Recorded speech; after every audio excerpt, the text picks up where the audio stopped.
Welcome, everybody, to another edition of the C3 Friday Free for All, the show for Panthers fans by Panthers fans. I'm your host, Cody Lashley, back at you again with another show for you to be a part of. That's right. If you would like to join the show, I have posted the link in the chat bar of the YouTube video, of the Facebook video. It's also in the description down below. Today, yet again, we're talking all things coaches as the Carolina Panthers have continued to go through interviews with different candidates to be the next head coach of the Carolina Panthers.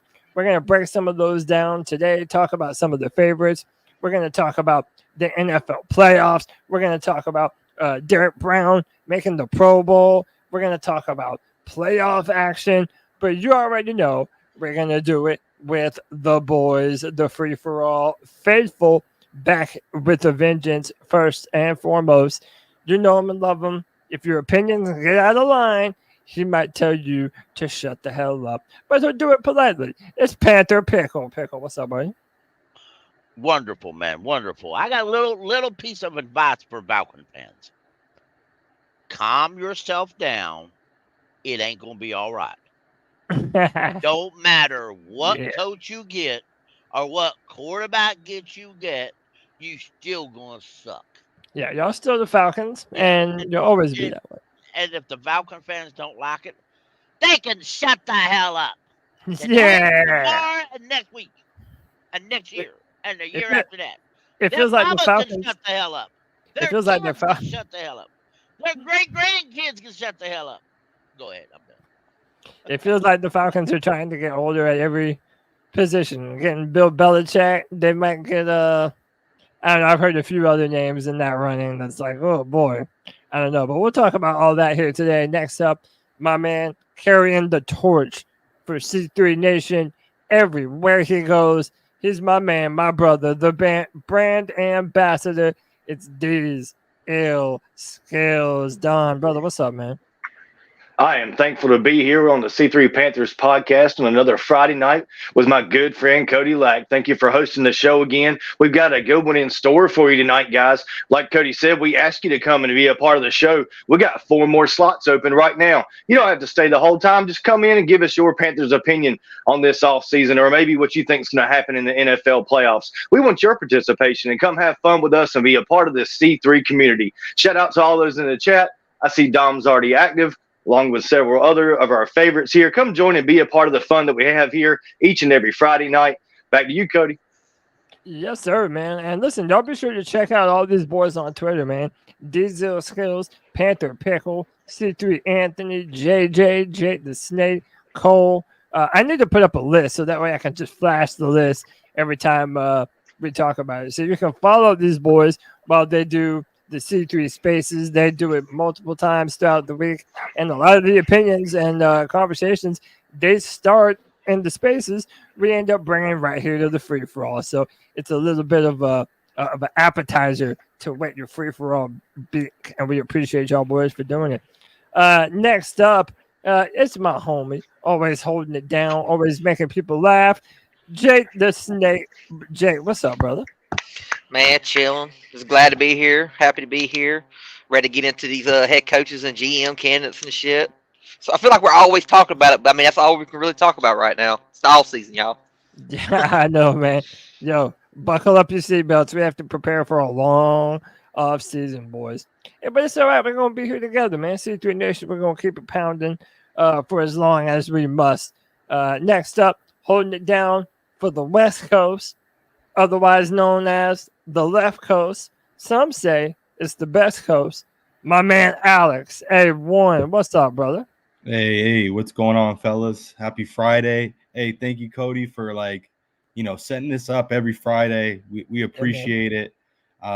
Yes, it's the off season. It's rough, and it's even rougher watching playoff football and seeing some of these ex-Panthers and just playing out there and balling out. So it's just it's been tough this year. So hopefully we could, we get the restart next season and get it going for next year. Yeah, I think the best that we can hold on to at this moment is that potentially one of our, or maybe our next future head coach might be on the coaching staff of one of these playoff teams, man. So that makes it can't miss. You have to look at these guys and see what they're doing in big time playoff football scenarios. It's important, man, and we're going to continue that conversation today. Next up, joining the free for all again, he's become a familiar face on the show. It's my man Christian. What's up, guys? I'm just I'm from the Western region too, but I'm just here to talk shit on Ben Johnson because I really want to know how he's good at anything more than Bobby Slowik. Hey, that is the perfect precursor because that's going to be what we start our conversation with today. Hit the like button, hit the subscribe, hit that notification bell for every single time the C3 Panthers podcast goes live. Boys, the Panthers have continued to interview people. And if you watched a couple Tuesdays ago, we did a full in-depth analysis on all the different players that we've interviewed. And right now we've interviewed most of them. Dave Canales, offensive coordinator for the Tampa Bay Buccaneers, has been interviewed. Brian Callahan, OC for the Bengals. Dan Quinn, defensive coordinator for the Cowboys. Raheem Morris, defensive coordinator for the Rams. And then the two big names that everybody has been waiting and wanting for has been Ben Johnson, who I believe was interviewing today, or either today or yesterday. Yeah. And then my boy that I've been pounded the drum for, none other than Bobby Slowik. They're the two most popular names right now. Gentlemen, to all of you and to everyone in the chat room, I want to know if you had to pick one of those dudes right now to fit the bill of the next Panthers head coach, a young offensive mind, who would you prefer if you had to pick between those two? You might have a favorite that's not those two. That's fine. But based on what you know about them, if you were picking between the two, what team are you on right now? Team Bobby Slowik or Team Ben Johnson? I'm going to toss it up, boys. Jump after it. Bobby Slowik. Bobby Slowik fits us better than Ben Johnson, in my opinion. Plus, he's a smart guy. He's a very smart guy. Hey, I got C3 JJ in the building, the man of many jerseys, Ohio State fan extraordinaire. Hey, how you feel about Bill O'Brien as you know, JJ? Mixed feelings until I actually see what he on. All right. Then if I see some bullshit, y'all know how I am. If I see bullshit, I'm gonna say it's bullshit. If I see good stuff, I'm gonna say it's good stuff. But I hear you. Hey, you could do a lot worse, man. In terms of Bobby Slowik and Ben Johnson, though, shoot, I don't know, man. I honestly want to say Ben Johnson just because I know with Ben Johnson, he's more involved with the line of scrimmage. Like, that is a bigger priority than I feel it is with Bobby Slowik. And so in terms of being able to have the ground and pound game at all times, I think that's something that's very important. And I mean, like we've seen from Ben Johnson, he can coordinate and scheme up a pass game just like Bobby. So, but it's a 50-50 in my opinion. See, I think. All right, so I'll add the or. Go ahead, Christian. I was going to say that I think I compare Ben Johnson to Bryce Young. You know, they've both been talked about as the belle of the ball for a year. And much like I did with Bryce, I got to say, I just don't see it with Ben. He may work out, but I'm just not as excited about him. I don't see that ability to kind of lead a team like a Dan Campbell did.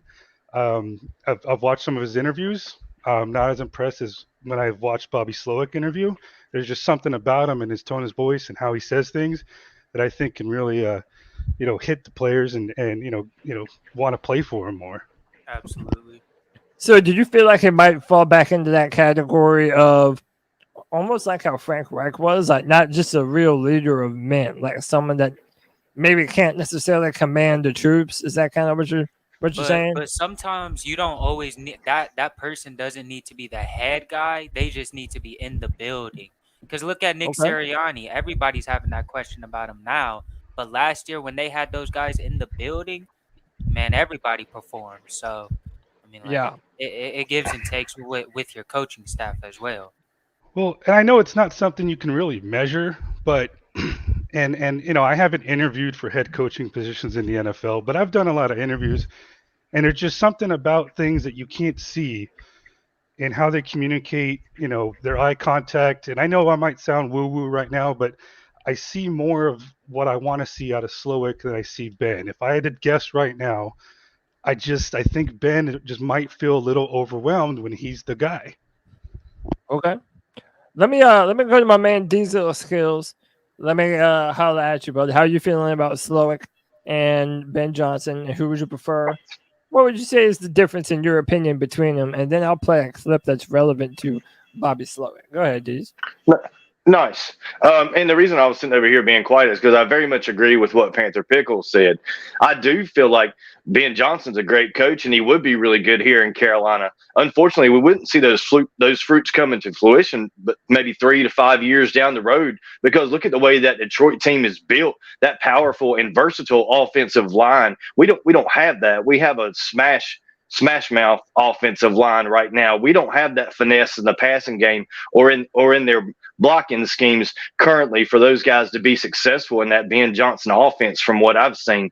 Slowick, I think, didn't Slowick coach Brock Purdy as well as CJ Stroud? Yeah, so he was on the 49ers for a period of time. He's in that Kyle Shanahan tree. He was very highly regarded, and that's why DeMeco Ryans brought him over as his offensive coordinator. He's very highly regarded. Everyone in the Texans organization loves him. A lot of people contribute what they're doing offensively to a lot of the success that CJ Stroud is having. And a lot of people ended up reading into this, too. There was an interview that Bobby Slowik did, and he basically – well, I'll tell you what. I'll play the video, and then I'll tell you what happened after. They keep asking you for requests for interviews. How do you compartmentalize that? Have you had time to do any of them? And what's your thinking on just the fact that people are interested in you and like what you're doing? Same as last week, very grateful for every consideration, grateful for the opportunities, grateful to DeMeco, to Nick, Texans organization, for giving me this opportunity. But right now, I couldn't tell you what's going on. I'm entirely locked in on the Ravens. I know coming up here pretty soon, that process is going to start pretty quick, but I'm going to cross that bridge when I get to it. Right now, I'm just Baltimore. So no interviews yet? You haven't done any? Yes, correct. So he followed that up by having an interview with the Carolina Panthers the very next day. And a lot of people are wondering if maybe that kind of means something, because his tone was very much of the mindset, well, hey, we're focused on Baltimore right now. This is a huge opportunity. I'm grateful, but we're focused on Baltimore. And then the very next day, he interviews with the Carolina Panthers. A lot of people felt like that meant something. Like the fact that it was the Panthers meant that, well, maybe this is an indicator in the interest that Bobby might have to want to come here or to pair himself with Bryce Young for the foreseeable future.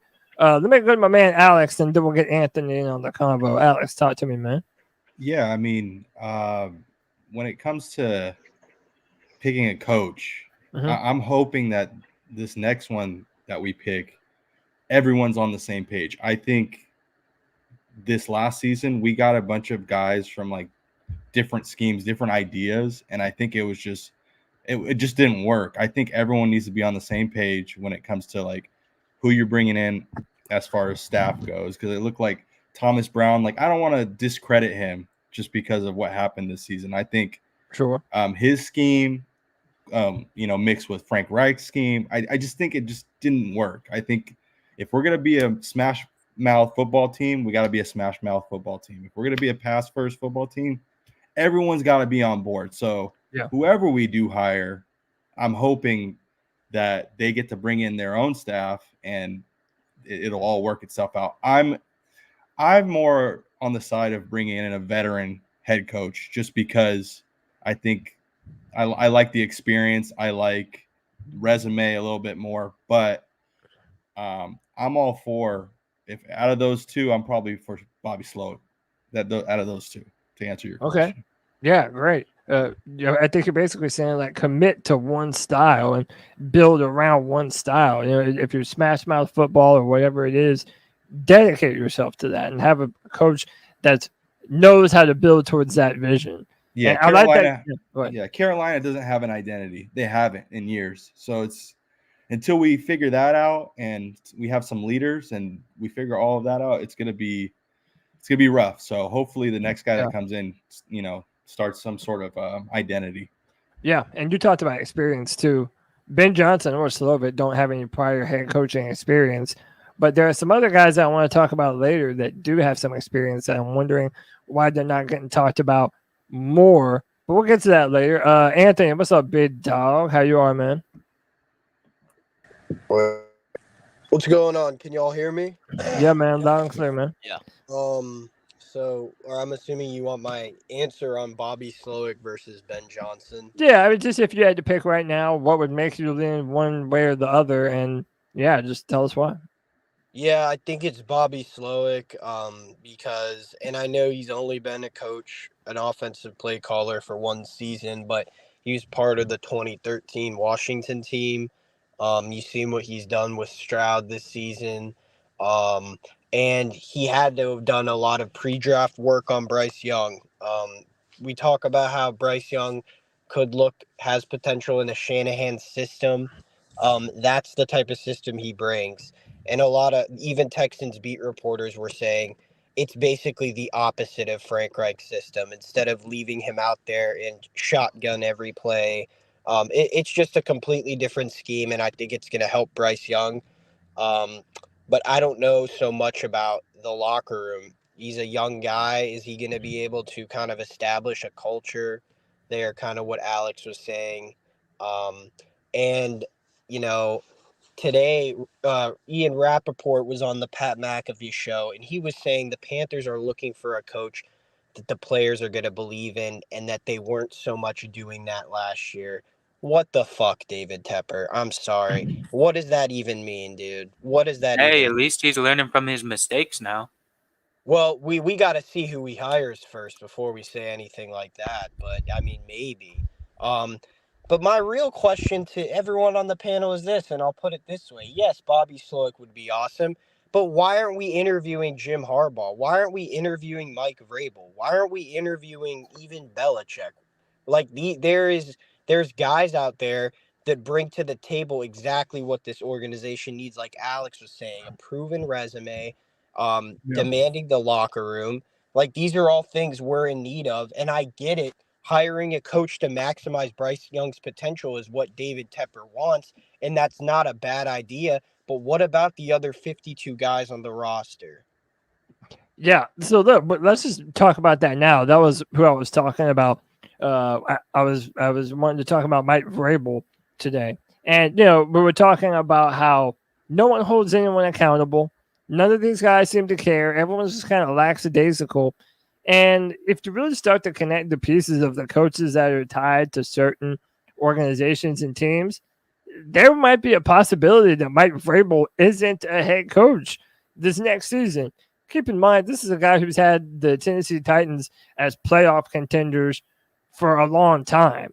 Why do you think we haven't interviewed somebody like Mike Vrable, who has the proven experience and who is a known team builder? He's a known winner. He's won Super Bowls as a player, so he knows what it takes on both sides of the football, both on and off the field. Do you all think that we're... Can I answer that? But yeah, well, my question is, like, one, why not Mike Vrable? And two, do you think there's an over-dependence on the Panthers trying to find an offensive-minded head coach that it's causing us to look over really good defensive head coaches that might be good for the Panthers right now? I think it's that, and David Tepper's putting a huge priority on an offensive-minded coach, and that can help Bryce Young. But I also think it's Mike Vrable. It's like both ends aren't going to agree on this. Mike Vrable disagreed with Tennessee after they got a new GM and all of that. And it was like once the team wasn't completely under his control, it really wasn't his team anymore. And you could tell the wins weren't coming in as much, and the locker room gave up after a bit. So when he wasn't in full control, he wasn't his best as a coach. So that could be a problem here with David Tepper. I was reading that if any team were to hire Vrabel, that they would have to pay some of that contract that Tennessee owes to him. So I don't know if that's true or not, but I read that. So I don't know if that's a part of this situation, but also like JJ said, he's gonna want a lot of power when it comes. Like any of those veteran coaches, they're gonna want a huge say so on the team and who they're coaching, who they're bringing in.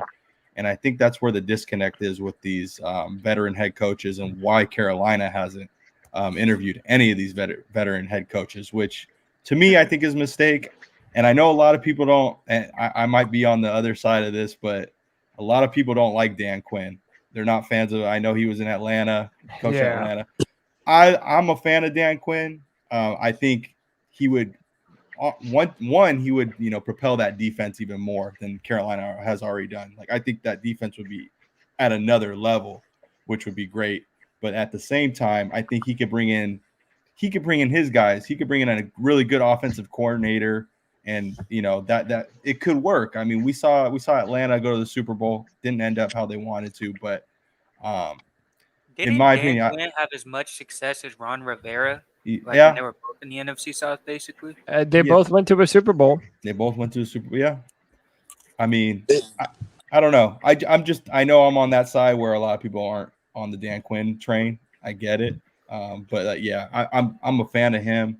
I think he could bring in a lot of guys and a lot of personnel and a lot of players that will want to play for him. Even Micah Parsons said he'd play for him if he left. So I'm going to go back to this point.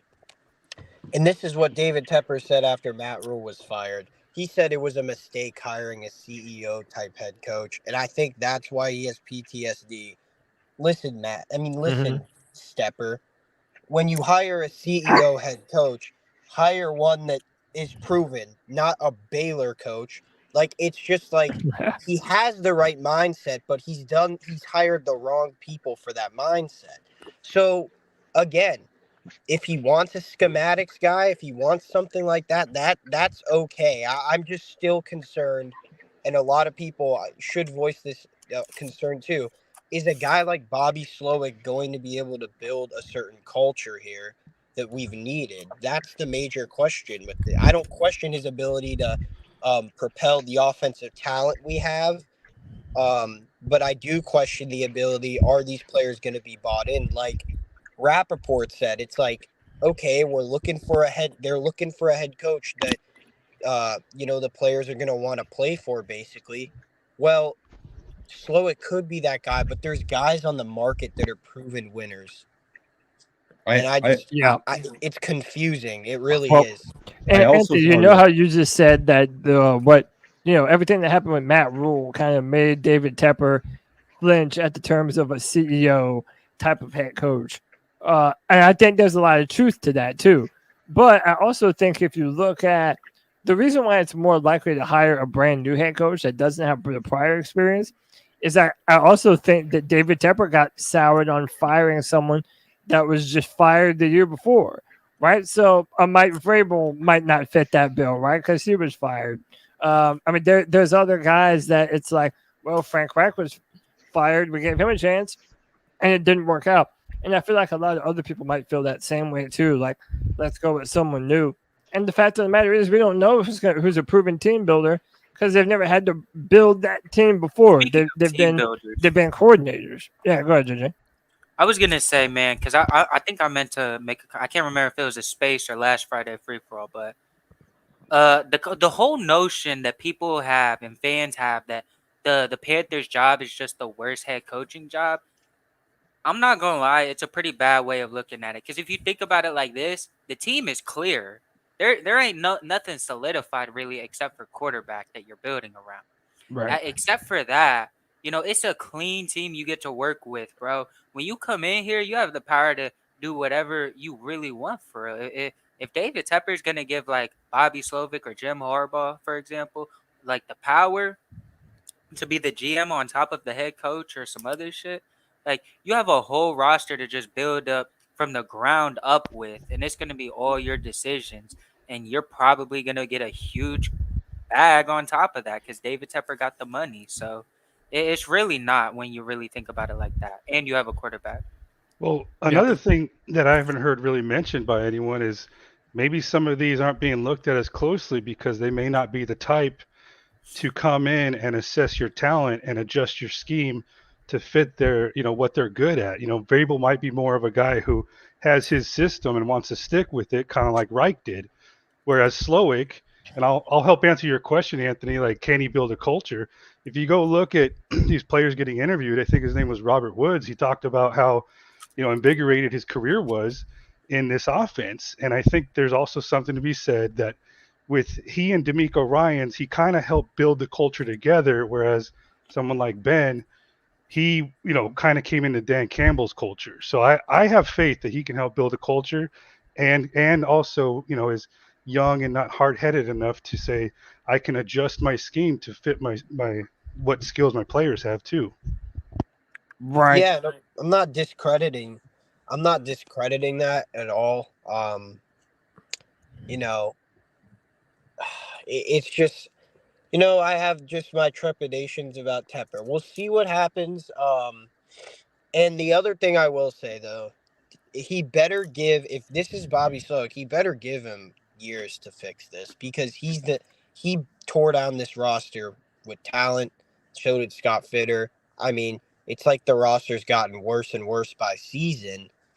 And that's where you got to look at and be like, hey, you got to give this guy some time to figure out an identity for this team. Like Alex said, I think that's the biggest thing is, like, when you watched our team, we haven't played with an identity. We've just been kind of throwing spaghetti at the wall and hoping it sticks. And you play so much more confident as a unit when you go into a game and understand what you're good at and what you're not, and then you adjust from that point based on what the other team's doing.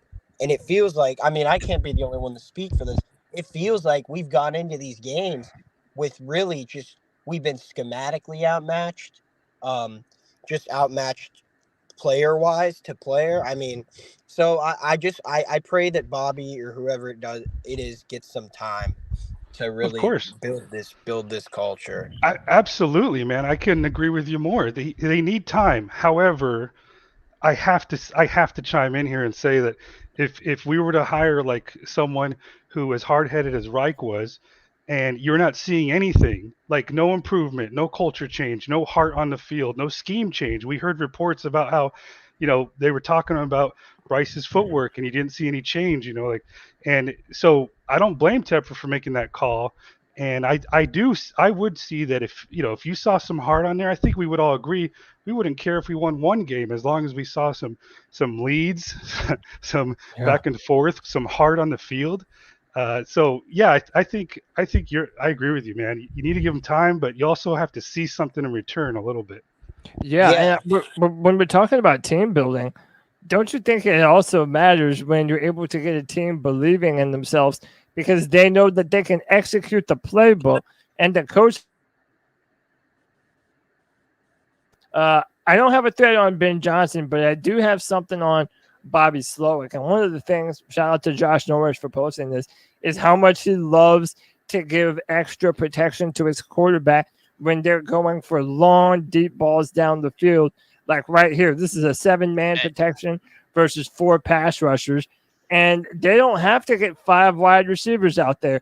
They'd prefer to have extra men pass protection so that way they can get the football downfield. And that's something that Bobby Slowik really relies upon heavily. Right. He understands that getting the ball into the hands of your playmakers, first and foremost, starts from a comfortable pocket for your quarterback. And he's done this a lot throughout his career. Here, another similar situation, 6-on-6, and you're giving your quarterback enough time to scan the field, and you're putting them under center. Dan Orlovsky made a video last year when talking about Drew Brees, how shorter quarterbacks can often benefit from being under center because it helps them find through these throwing lanes in between the tackles. It just seems to me like a match made in heaven for what we want Bryce Young to do. Well, not only, and let me chime in here, but not only that, but okay, the Houston receivers were nobodies. The offensive line was worse than ours last year. They didn't have much of a running game. I mean, come on. Like, I want, can someone who likes Ben Johnson, we need more Ben Johnson fans in here because I want to debate this. I really want, someone change my mind. Yeah. If there's any Ben Johnson fans in the chat room, that would like to make your voice known for Ben Johnson, the link is it's pinned to the chat room. It's in the description. Be a part of the show. We want to hear from you, man. We're trying to have a robust discussion. What's good about Ben Johnson, honestly, I mean, I like that they're a ground and pound football team, and that's something that one thing that we have established is that we can run the ball. I mean, that Chuba literally Hubbard is keep pounding culture. Yeah, I mean, that's what we do. So, I mean, yeah, as far as Ben Johnson goes, I have him on my top 5 list of like guys that I would want, Carolina to hire. So it's not like if Ben Johnson gets hired, I'm not going to be upset. But if I was a pick, yeah. The deal, one of the reasons why I like Slowick, and I read that the other day, somebody put out about about the extra linemen or extra folks up the lineman scrimmage, and it means a lot. You got to remember, Thomas Brown said it earlier in the season that we didn't need to put extra help for the offensive line. He believed in offensive tackles going one-on-one, and when your left tackle is getting beat religiously, repeatedly, and your quarterback's taking a beating, the simple solution that says, yeah, maybe it'll get better next week shows immaturity as an offensive coordinator, shows that you weren't trained right, shows the fact you weren't ready for this job. And then later, what was the second week, week 17, I think it was, he comes out and says, maybe we ought to give him help. But now it's too late, dude. Don't worry about it now. I like the fact that Bobby Slowik figured this out from the get-go, and that means quite a bit. I do like the pound the rock phrase. I do like that quite a bit. I'll be honest with you, Bobby Slowik is my pick, but I don't think we could go wrong with any of them. Well, not with them two specifically. I don't think we could go wrong.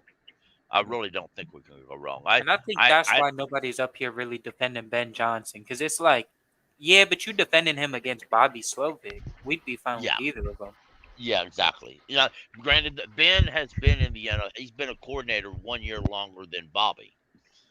But something Dee's posted or said something the other day in space that I really like, and you've got to be a fan of a certain TV show to recognize this. But if Bobby's our guy, and when something bad happens, we can say, "Damn it, Bobby!"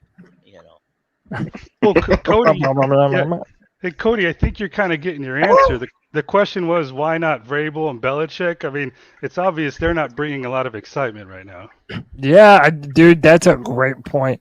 Like Panther Nation, I think, especially after drafting the quarterback number 1 and why we drafted Frank Reich, it's like everybody wants the offensive mind. Most of the coaches in this year's playoffs are offensive-minded coaches. They're guys that are doing something new. They're younger. They have an energy about them. I did find this play from the playoff game with the Lions and the Rams. And one of the things that Ben Johnson is reportedly very good at, again, you have it under center, you have extra man in protection, is getting the ball to your playmaker. And Jameson Williams, that's one of their playmakers. And but they use a lot of decoys, man. Like they're able to fake to the running back, use a lot of play action, and they kind of scheme open players really well. Now, someone else made the point, too, that Ben Johnson, to this point, has never turned around a young player, right? That most of the quarterbacks that he's worked with have had a certain level of, prior knowledge in the NFL. They've done things before. Jared Goff is playing his best ball, but still, he played good ball with the Rams, too. I feel like what's putting Bobby Slowik over the edge and is continuing to give him momentum amongst fans is the fact that he has worked with young players and helped them have an incredible amount of success right from jump. Brock Purdy with the 49ers, and now this year, C.J. Stroud looks like the offensive player or the rookie offensive player of the year. So I think that's another element that's making fans say, well, he knows how to build around a young, talented quarterback. That's what we need for Bryce Young right now. Well, Slowick's paired with D'Amico Ryans, a defensive head coach. So that offense for the Houston Texans is pretty much Slowick's child. That's his baby. Yeah. D'Amico's not running over there and being like, call a draw play right here. You know what I mean? He's staying out of it. And no one thought the Texans would make it to the playoffs, much less the divisional round. This year, most people thought they were in a worse position than Carolina to begin the season. So what he's been able to do has been truly phenomenal. And coming from that Shanahan tree is another check in the box for Bobby Slowik, in my opinion. Well, Yeah. One good thing was that according to NFL.com, I only saw us and one other team interested in Slowick. I think it was the Titans. Now I've seen some reports that maybe there was up to 4 teams, but the NFL.com tracker only had 2 teams who were looking to interview him, which to me is, I feel lucky.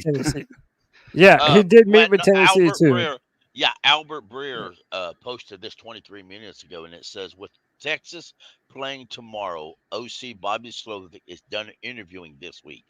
He met with the Panthers and the Titans. Slowik still plans to interview with 3 other teams that requested him, the Falcons, the Commanders, and the Seahawks, when the rules allow. Now, also understand, starting Monday, teams can do in-person interviews with coaches that are under contract with other teams.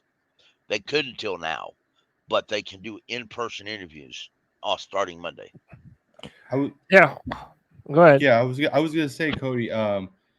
You know, I thought we actually had and it goes back to the identity and building an identity, building a culture. To me, that was huge. That's huge to me. I don't know if that's huge for every Panther fan, but for me, I believe that we need to build a culture. But also, just because I honestly thought we had a good offense when Joe Brady was here.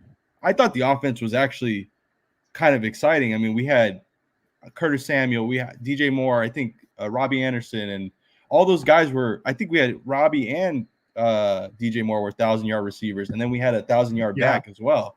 So I mean, I thought the offense was somewhat more exciting than. And look at Buffalo right now. Buffalo's playing a lot better than they were beginning of the season, and it's Brady's running that offense. So I don't know. I'm a firm believer of building the culture of the team before just focusing on an exciting offense personally, right? Just because I don't know if those young coordinators are going to have enough time to build a culture or build a team, but that's just me because of David Tepper. Can I actually say something about that real quick? Because I keep hearing people say culture. No. You don't have to be a big hoorah like Mike Tomlin or Mike Vrable to build a culture, because if you're an X's and O's guy and a schematics guy, you can build an identity. Yeah, that's what you can build an identity, and that's what I mean. JJ, but not everybody looks at it like that. Yeah, that's the thing. Well, I think what I was saying is the identity, of course, but you want culture. I think that's in addition to an obvious identity, which I would agree with for sure. Well, let's look at the 49ers, for example. The 49ers didn't have a rah-rah guy. They didn't have anybody that brought in, and they got their head coach, and they started putting together pieces, and they started winning, and they started going down this road. And now they've got a winning culture there because of the X's and O's head coach. Exactly. And I understand where people want a rah-rah guy. I understand that. They want somebody to fire up the defense. But in honestly, most teams aren't going for them rah-rah guys anymore. As an older guy, trust me, I want this rah-rah guy. But the fact of the matter is, we're not going to get them. And we're going to get the guy that plans the game plans and the what's the word I'm looking for, JJ? The schematics. The schematic guy. That's what we're going for. We fans may not like it, but that's just what we're going to do, and that's what we're doing. And I think that was a part of the reason I leaned towards Ben Johnson at first, because you just have a little more of an idea of his identity and how he likes the offensive line to ground and pound. Man, just having an elite offensive line is just a huge priority of mine, and I'm sure everybody else. Yeah, for sure. But I think with Ben, he's going to struggle more in building that culture off of his identity. It takes too long. Like, I'm going to just start calling him fucking Ben Pansy Pants Johnson, because who the fuck says I'm not ready? I don't want a guy that says I'm going to back out this year. I'm not ready. I'd rather have a guy who's like, I got you. I'm in it. I'm ready for this.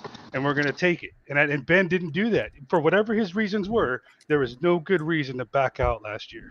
I'd love to see. I don't know if you guys saw the Rams when they were doing their draft this year. I don't know if you've seen some of those clips, but I'll have to like send them out to you, Cody. But man, like the way that they like draft and the way that they like are in the war room and they're deciding on what players that they need and what they, for the team.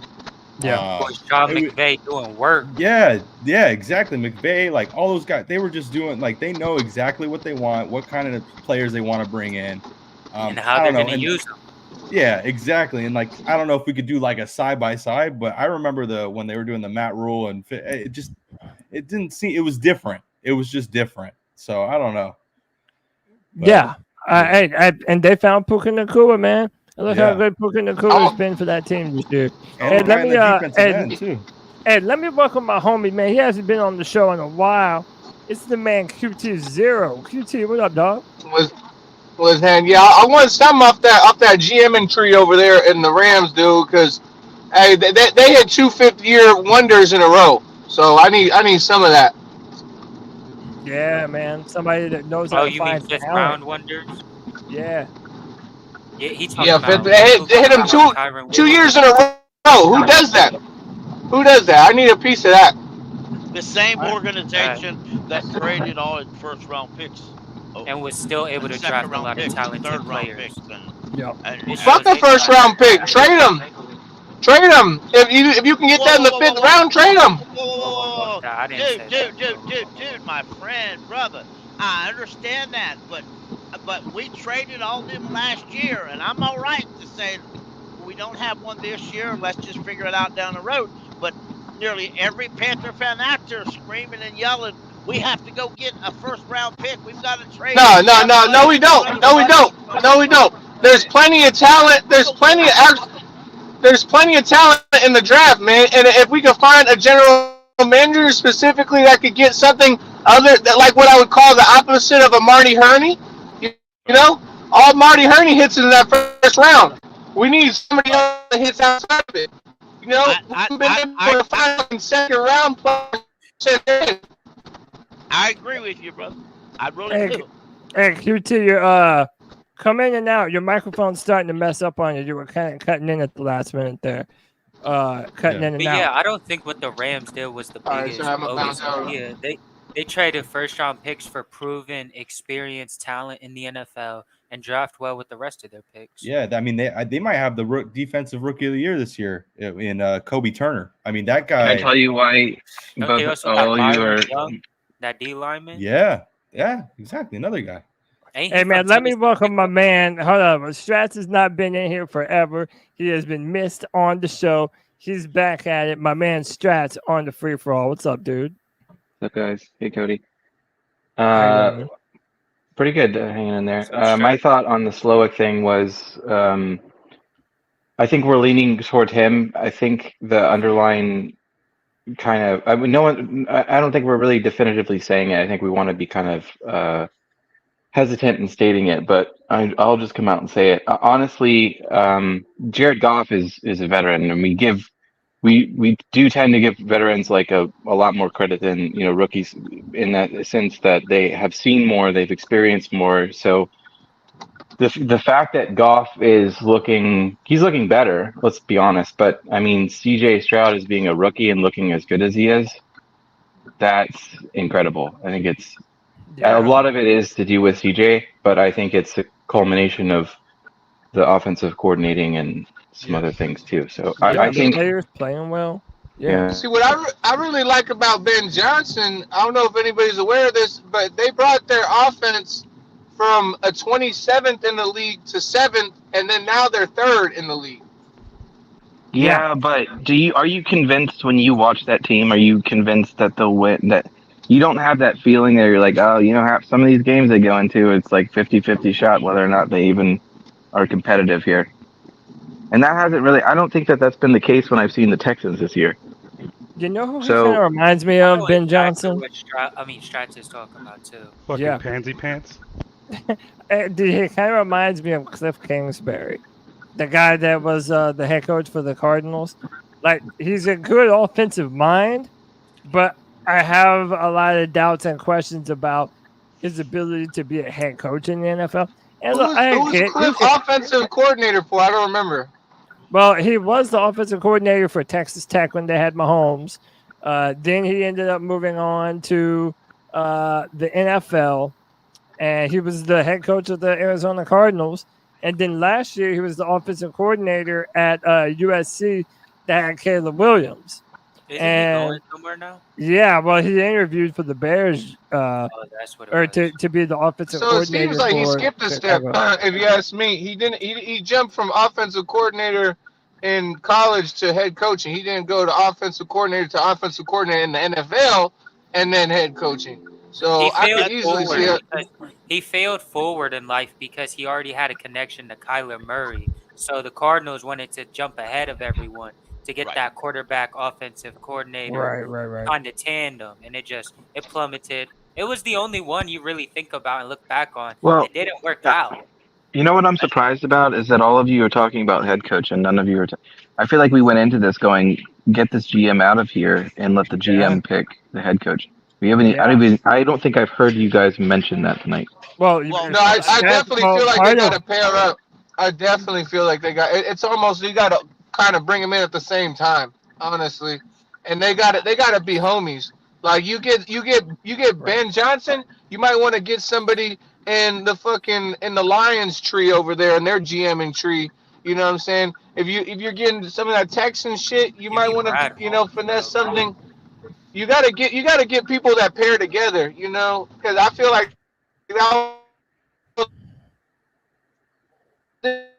Oh, you're breaking up, QT. Y'all seen them videos of like? Hey, I'm gonna get you back in, QT. You're breaking up. Go ahead, JJ.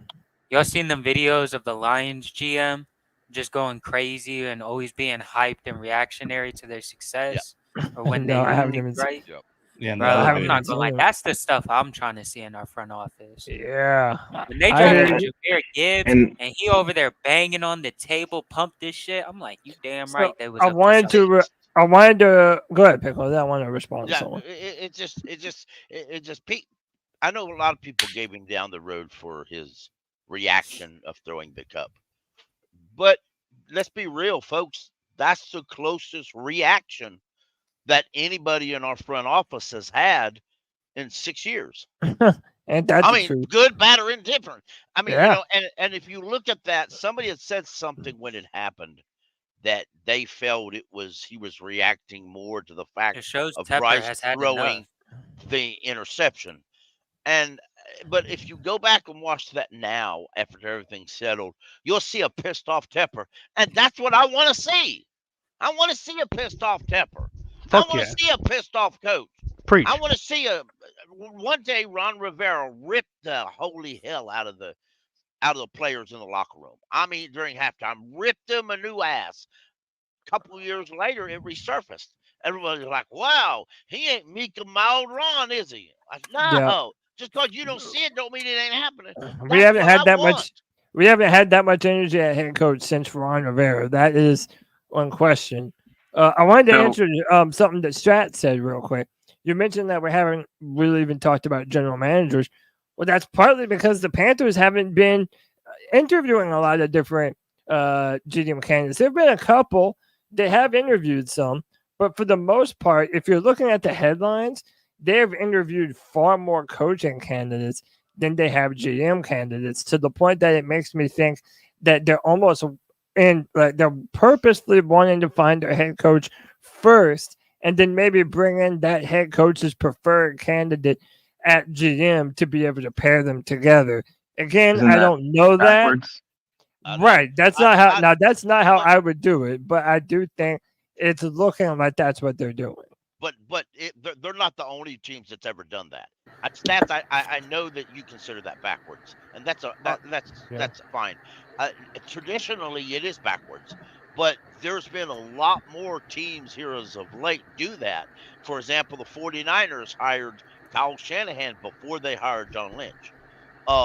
There's been the wide range of Brandon Beane was hired after they hired Sean McDermott. There's been a wide range of times, especially here in the last 5 to 10 years, where the GM isn't necessarily hired first, and it works out better. That way the coach and the GM can pretty much get on the same path, and the head coach don't feel like that he has two bosses. To rebuttal that, though, those two that you named, they have some sort of connection. Like Kyle Shanahan, his dad, and then Lynch. I think Lynch was wasn't he with the Broncos? Well, yeah, but I understand that. But I'm just saying you don't have to hire the GM and then hire the coach. That's right. I understand that. Talking from somebody who's 56 years old, the NFL Network XM Radio said the other day that, hey, that's the old way of doing things. This is the new NFL. Things changed. Right. How it works. Because what would you guys say is more important, a head coach or a GM, when you consider you have a cap guy, you have scouts, and you have like a talent guy in Dan Morgan? I don't know. That's a loaded question. That's like chicken versus the egg. Like I'll answer it for you. It's the head coach. I would say that it's now. If you have a head coach that has a GM that picks shitty players, you can only do so much. What has everyone been screaming all year long about our roster? But so let's not even pretend that that's not a thing. If you have a head coach, if you have a GM who picks excellent coaches or excellent players, and the head coach don't have any idea what to do with they're them, equally as important is the point. They are equally as important. You can't have one without the other. You cannot do it alone. It's a team-based game. My point of view is under the assumption that they're working together, and if you want to work with your head coach, then he has a lot of say. So if he has a lot of say, you can work. I would say he's still more important.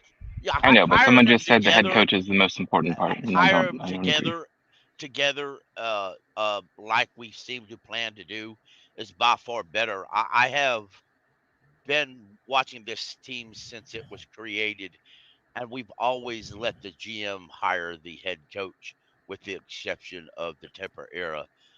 And I'm 100% certain it was Marty Herney leading the charge for Rule.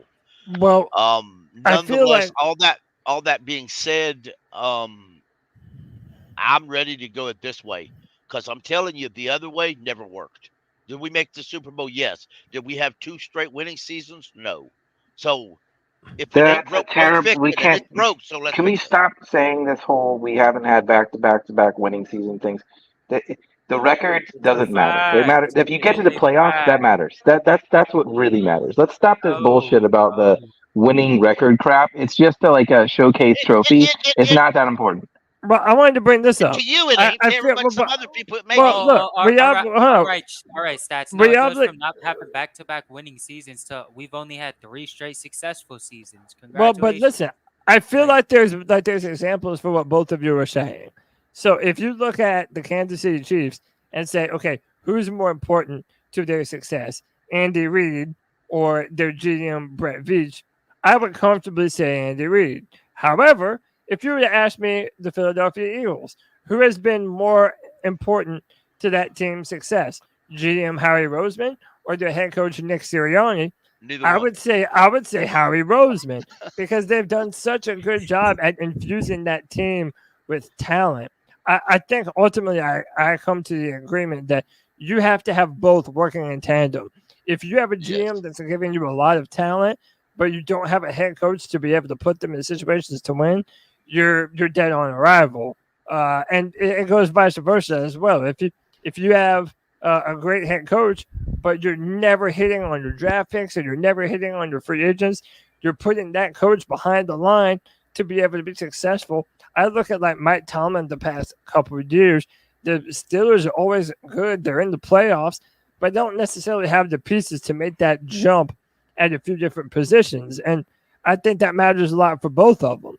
When we talk about culture, though, and all these brand new head coaches, and I agree with Strats, I would prefer to have your general manager first before you hire your head coach. I just don't think the Panthers are going to do that. My question to you is Vrable out the door? Because I feel like most people are hoping that Ejiro Vrable will be retained by whatever coach we end up hiring.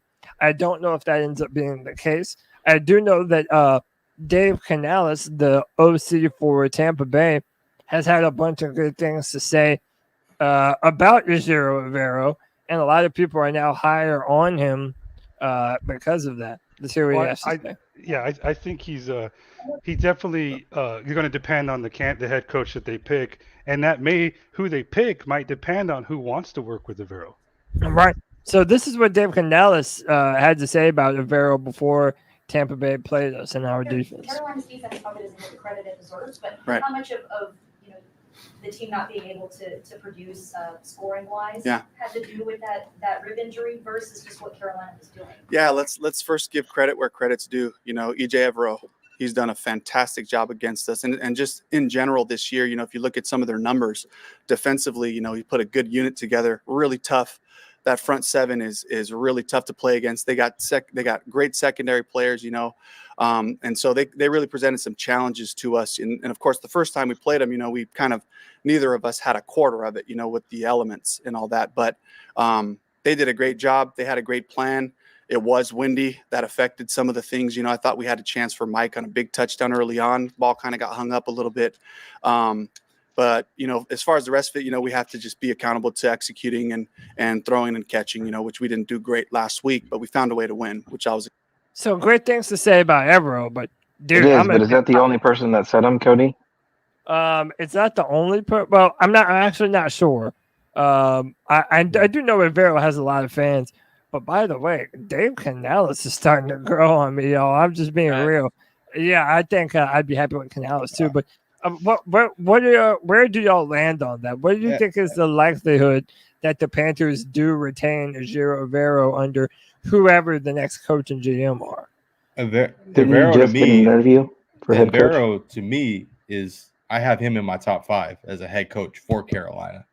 So I have him. I have him as a head coach, but I mean, it would be great if he stays. But here's my thing with like I've talked about. I think, months ago when we hired him as a defensive coordinator, my boy, he worked for the Rams, and he was telling me like how great of a leader Vrable is when it comes to just being a leader with his defense, and just he's quiet.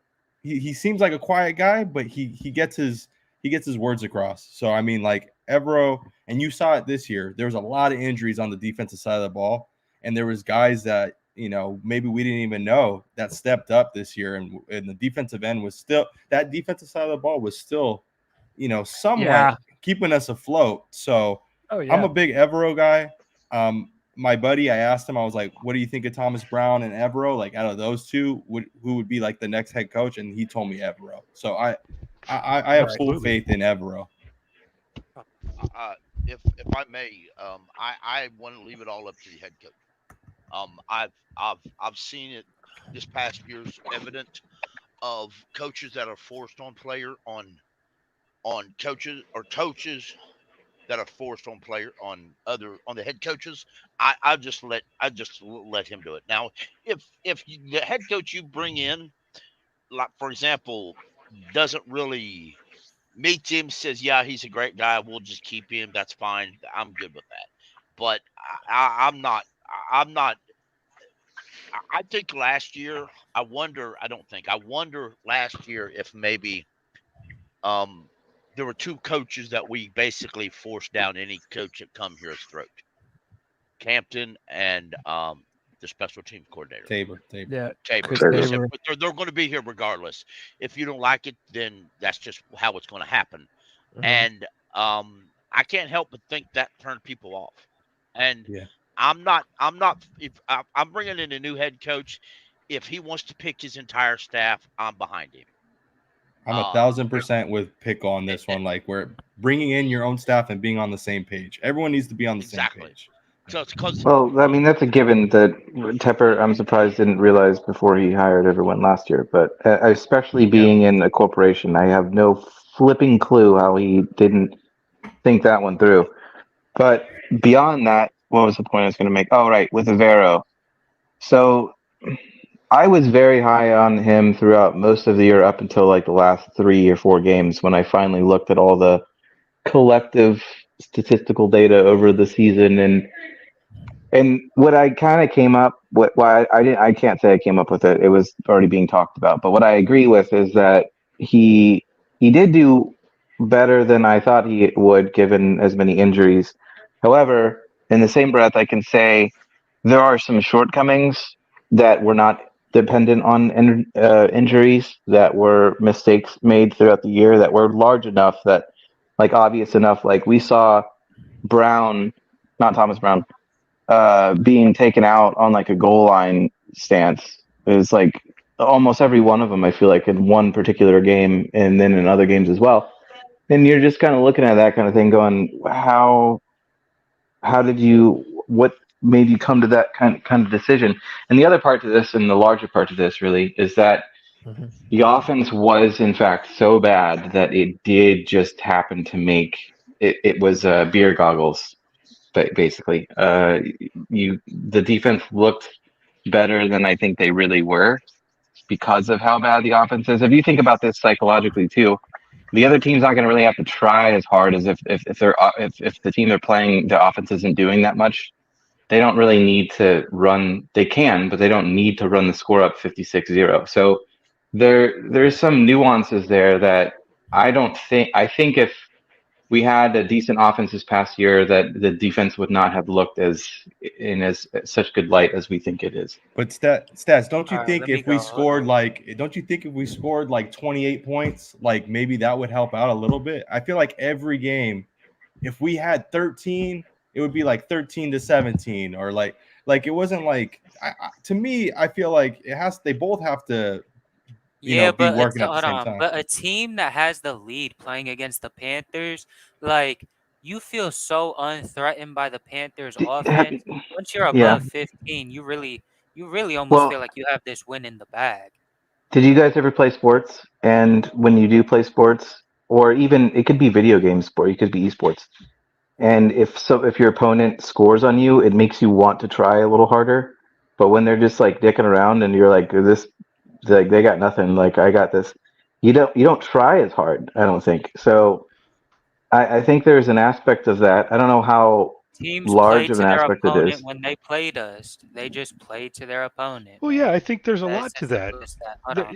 We could look at the stats all day, and we can come to some conclusions. I think there's a lot of questions with Avero, but to speak, the pros of Avero for me are, I see like an influential assertiveness about him, a confidence in him, and I'll agree with that.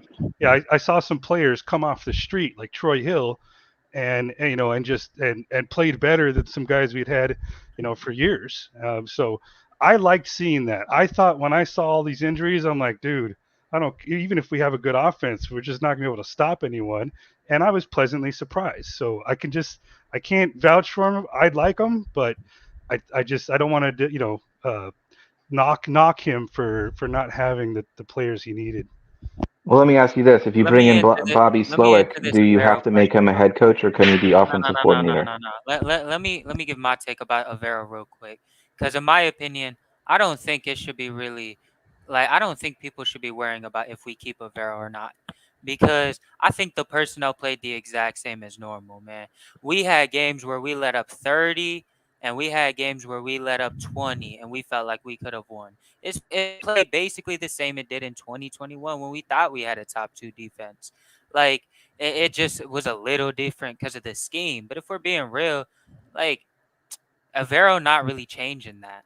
Like, we could go to a different defensive coordinator. We could switch back to a 4-3, and it's going to play relatively the same, if not better, if we get better personnel. I mean, like, we could talk about injuries all day long, but, man, teams wasn't playing us serious. As soon as any team needed to actually put their foot back on the gas, they scored immediately with no hesitation. Y'all remember that first Buccaneers Miami game? game, the Miami game. Do you remember the That Miami too. game? That's another one. But like the one I remember watching was when we played the Buccaneers and we actually scored a touchdown in the third quarter to make it a 1-possession game. It was like, oh, we actually might win this. No, Yeah. we gave up a 75-yard Mike Evans touchdown on the Oh, first play on actually, defense. that was what I was thinking of. Was that game? Yes, you're correct. Yeah, Yeah, but that's it the was one. the same thing with the Dolphins though. When we were up 14-0, guess what? They scored like 28 unanswered points. Well, you 38 talking about the unanswered Mike Evans play where we were like on our like fourth string corner? We had just scored a touchdown and came up, and we were like, "Oh shit, the stuff's looking good. Oh, look at that!" Yeah. And You're talking then about the literally fourth-string the corner, next though. play, there's they scored a multiple examples 75-yard this touchdown. year, though. Well, yeah, it's kind of the Dolphins. They just basically said, "All right, y'all, enough preseason." And Yeah. even They hold did. on, and They even said the enough year preseason. before, I don't even want to do this because it was the Denver, but even the year before, as soon as the Broncos traded away Bradley Chubb and the Broncos couldn't protect both edges on defense, you could run the ball down their throat and beat a drum on them. Y'all remember when we played them? We ran the ball down their throat with no back thought, bro. It was run, and we tore them apart off that with play action too. So No, I agree with you. Vero I has agree a with you with history of this too. So I'm not sweating it if we lose him or keep him. I think it's just the personnel we've had has been relatively the same, garbage for the most part, and it's just gonna play above expectations some games. And it's gonna play down to expectations. well, and I'm going to counter my own argument here, and I'm going to say a con of Avero to me that I just thought of is he didn't get shit out of fucking Burns. So to me, Damn that's a right. big So we con. looked at this. Damn So right. I'm convinced was what hurt. what is Burns was actually hurt. happening. Maybe, but not the whole year. And I mean, I'd have to go look at all the remaining film. But what I thought we kind of talked about at some point was that I think he plays too fast. I think which is good at times, but it's not good all the time. And he hasn't learned like sometimes he'll take the more difficult route to get to the quarterback and then flush the quarterback out toward where he came from. And you're like, dude, if you had just been patient for literally at second and a half, he would have come into your hands. You would have And wrapped him up. I also feel like schematically, there were so many times on film, and I know Pickle can vouch for this. On third downs, instead of using Burns as a pass rusher, they're dropping him back into coverage. Like, what are you doing, man? That was so frustrating to me this year. And his number of pure pass rush attempts was down from even what they were last year. And I just think that, especially, Brian Burns wanting a contract, it didn't add up. It wasn't the right style for Brian Burns' level of play that we thought we were going to be getting from Avero moving to that 3-4. I hope I'm at the point with Avero where if we bring him back, I'm cool with it just for continuity's sake. To have some of the same coaches that you had before to at least build on something. On the other hand, when you consider Brian Burns and the amount of dropping him in the coverage on third down, and I'm not saying that this is unique to Avero. I feel it happened the past few years. Whenever our offense did magically show up and managed to put some points on the board, well, it's like then our defense just disappeared altogether. Altogether, they just vanished and disappeared. So the idea that maybe if we get a team that can put some points up and actually manage to, play with a lead, well, then that opens up the passing attack for whatever team you're playing, and that's something that they didn't do a lot of this year. When opposing offenses played the Panthers, they felt comfortable running the football. I felt like this is almost what led to that stat where the Panthers had the fewest yards of passing yards against their defense. Well, I kind of feel like that was that number was almost a little bit misconstrued, right? They didn't have to throw the ball on the Panthers defense a lot. They were just running all over us. So I'm indifferent. If we bring Avero back, I'm happy to have that same continuity and add some better talent to that team. On the other hand, like if we bring in a Bobby Slowik or a Ben Johnson and they have a guy in mind that they want to build their defense, I'm not opposed to that either. I'm just not too harsh one way or the other. Yeah. Yeah, Indeed. I agree. Because one thing that I'll say, and I could bring up the Burns. I thought it was atrocious. I remember watching tape with Cody, and I thought it was so upsetting because you'd see one play where Burns would just get flat out beat by a right tackle. Then he would get beat by a guard, a backup guard. Then he would get one-on-one pancaked by a tight end. So then a few plays later, they dropped him in coverage, and I'm thinking, well, he might as well drop in coverage. He damn sure can't pass rush. But at the same time, you also Well, you have remember Jeremy Chin, Pickle? We were watching. showed Go ahead, sorry. progress, and they just flat out. I'm sorry, Seth, but Jero flat out don't know what to do with Jeremy Chin, so he just want to fake him. I'd like to have a defensive coordinator that could look at the players on this team and say, "Yeah, I can make this work." Can we nitpick this one for a second? Because I'm kind of stuck on this. Go ahead. We should be looking for, in all aspects, a coach that is not trying to fit the players into the scheme that the coach wants, but trying to adapt his scheme to what's best for the players around him on either offense, defense, special teams, etc. I agree with that. I agree with that for sure. So when you think of Jeremy Chin and you go, wow, I mean, he is pretty good. How are you not? He has to be in the top 25% of all the players on the 51-man roster. How can you not find him into that? How can you not fit? That worries me that you can't do that. Great point. That's a great point. This was a make it or break it year from Jeremy Chin. And I think Jeremy Chin in his more recent interviews kind of led on to the fact that he was disappointed with how they decided to use him. And by the way, we broke news last year that Jeremy Chin was unhappy with the way Phil Snow was deploying him. I am finally at the point where I think that we made a mistake not playing Jeremy Chin at linebacker. I think that we kept him at safety too long. We wanted to play him in the box, but he wasn't a pure safety. Dude, have you seen the neck on Jeremy Chin? His neck is as wide as my entire torso, dude. Like, he is built to play linebacker to me. And I think he was fast, dude, strong, sideline to sideline. And let's not forget, Thomas Davis, a great Panther player, started as a safety, played safety in college, and converted to linebacker. So the Panthers already had the history of doing it and didn't do it.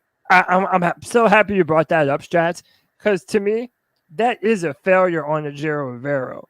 Maybe people should have done it before, like Phil Snow and people before that, but you had a physical talent and a weapon like Jeremy Chin and just couldn't or wouldn't find the best ways to utilize him. That's a definite mark against Rivero. I also think too, like, he came in and he's working with the players that he has, and that's what Stats was saying. Like, I don't think, like, it's his first year, and I just think that, like, we're running a 3-4, and it's like we don't have 3-4 players. We've been drafting we've been drafting for 4-3 play. We have all these players that we're playing in a 4-3, so it's just like, it's, to me, that in between where it's like we switch the defense around, but we're still keeping the same player personnel.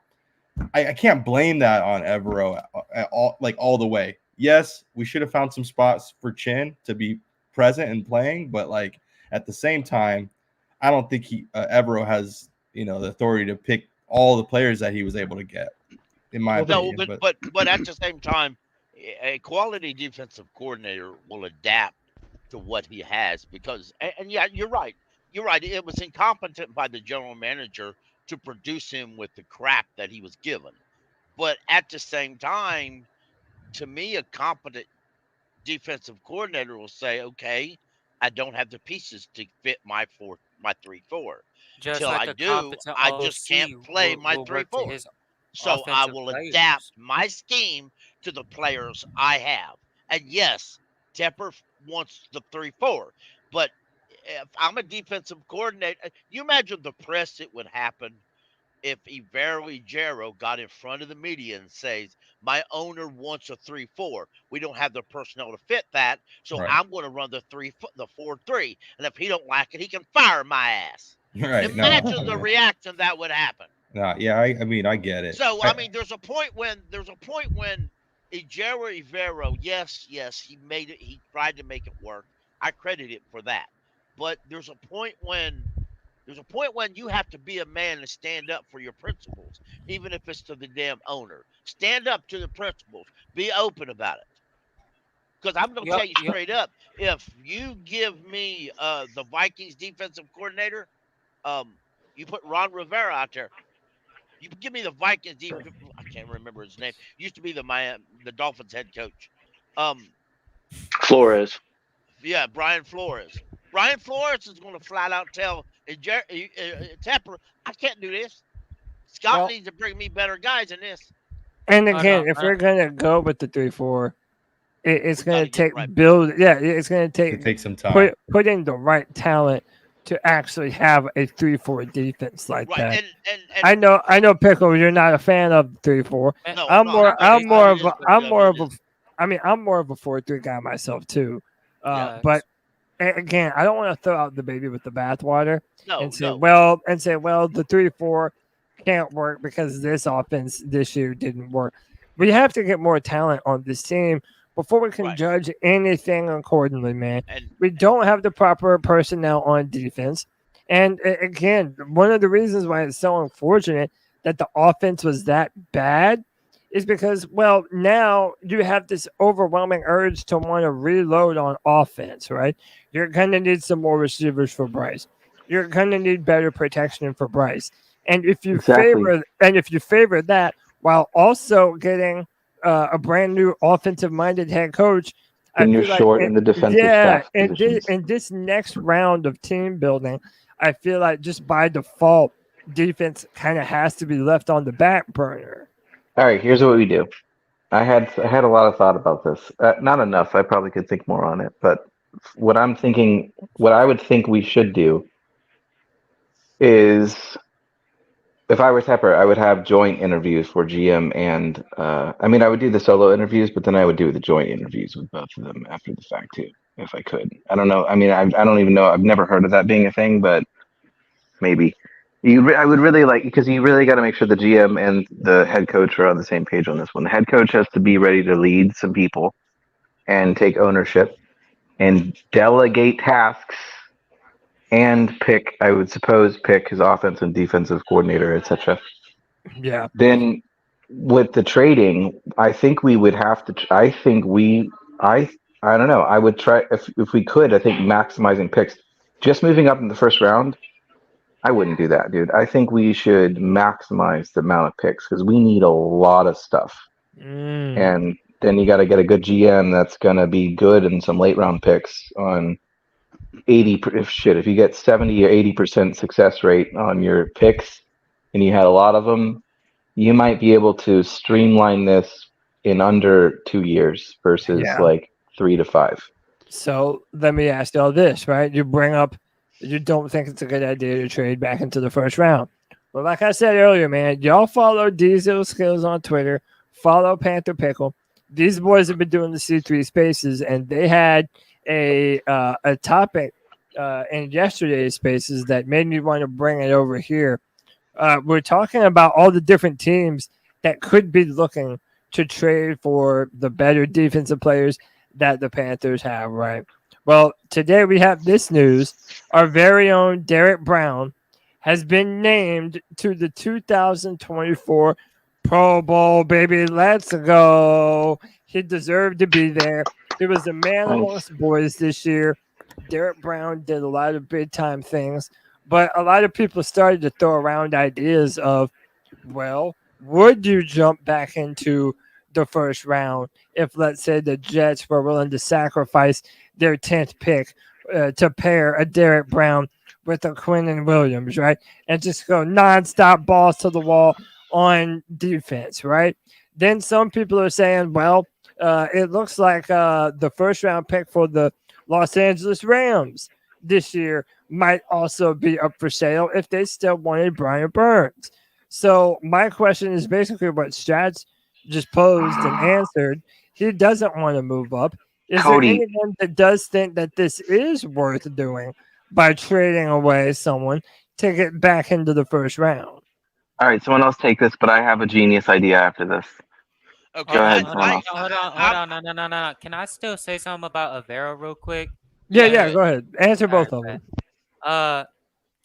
oh, you said answer both of them? I didn't Well, hear yeah, your so question. so say what you want to say about Avero, and then you can talk about Burns and whether or not, Burns or Derek Brown, whether or not All right. they're a trade piece. And we'll also talk about Derek Brown in the Pro Bowl, too. But Man, go ahead. all right. I'll make it real quick about Avero because I just keep hearing this. He made it work. Man, do y'all not realize what those defensive players think going into these games every single year? Have y'all not seen the offense? They think, the only way we gonna win is if we hold this motherfucker to 15 points, 12 points. Yep. Oh, we play the Falcons today. We might be able to hold them to 0, and we might win today, actually. Like, that is the only way we win games, y'all. The defense goes into every game thinking, fuck, I gotta play my hardest game because it's gonna be the only time we gonna win this year. You don't know if we're gonna win the rest of the year. So I just want to put that out there. These guys are actual players. They are humans, and they do play a big factor to the game JJ. if they get guys off the street. JJ, I got a foolproof plan on how we can win every possible game from here on out for the remaining of time. Tepper buys a few other teams, and then we strip them all and bring all the good players here. And then if anyone starts doing well, Tepper just buys that team and makes it dysfunctional. And then we can win every single game. That's a great idea, except for one small tiddly. They all have to vote on the team selling part. It's against NFL rules for one owner to own multiple NFL teams.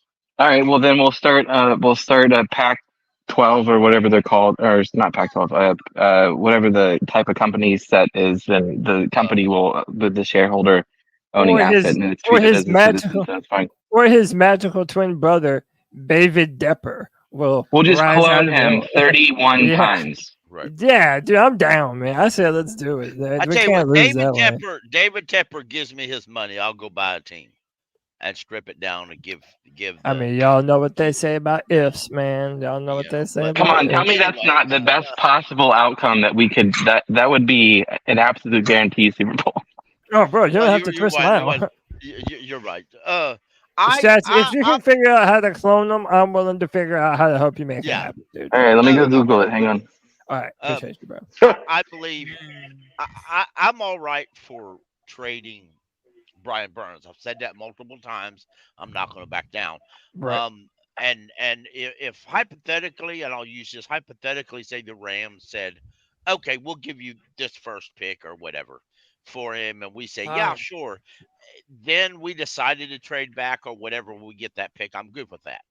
But as I said in Spaces yesterday, there's only one way you're going to get me to trade 95. I want the first overall pick in the 2024 draft plus. Well, yeah, plus. We're going to have to give up more than 95 to get that. Well, then I'll keep him and I'll walk away happy.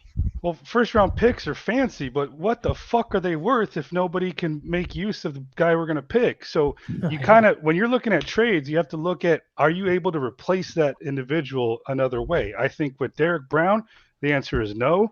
With Brian Burns, yes, I could fucking find a guy off the street that's going to perform like he did this last year. I don't even defend Brian Burns anymore. Even if I disagree with the statement, dude, the fact that he hasn't been able to make that jump to me, I'm just done defending it. Like, I've defended him every year, held out the next year would be a growing year, and he has grown as a player. But at this point, like, I feel like Derek Brown, just in the last 2 years, has made it known that he is not a guy that you trade. You're not just going to find other Derek Browns ready, willing, and able when you want them to. Whereas Brian Burns, like, especially with the whole contract fiasco, if you're not going to pay the man the money that he's asking for, dude, give him to a team that will and get something in return for him. This brand new coach and GM, they're going to need capital to be able to build the team. Right. And I was in the game they're playing is to try to find people like Derek Brown. I was protective of Burns. I actually didn't want to trade him for 2 Rams first round picks in the fucking future. But after what I saw this year, hey, I appreciate he said the right things. but I just didn't see it on the field. And you have to ask yourself, and the answer is yes. Can you find someone else in the mid-rounds who's going to perform just like he did? I think it's a resounding yes, you can. You could do a lot worse, but I don't think he's that hard to replace personally as far as his production. Yeah. I agree, but no, I'm let's be bubbling clear. over. Let me He's going jump to go in, to guys. another team. But, Go ahead, Deez. Yeah, go D's. Yeah, so who's faster on the football field in a foot race, Derek Brown or Brian Burns? Who's faster? Well, that's easy, right? Brian Burns is way faster than Derek Brown. Derek Brown's 330 pounds. Why do we repeatedly this season see Derek Brown 15 yards down the field making a tackle? Why did we see Brian Burns jogging to the far side of the field after the quarterback? Man, it's about effort. Derek Brown embodies keep pounding. He's what we want on this team. He's what we build a defense around. Brian Burns is a piece that could be nice to have.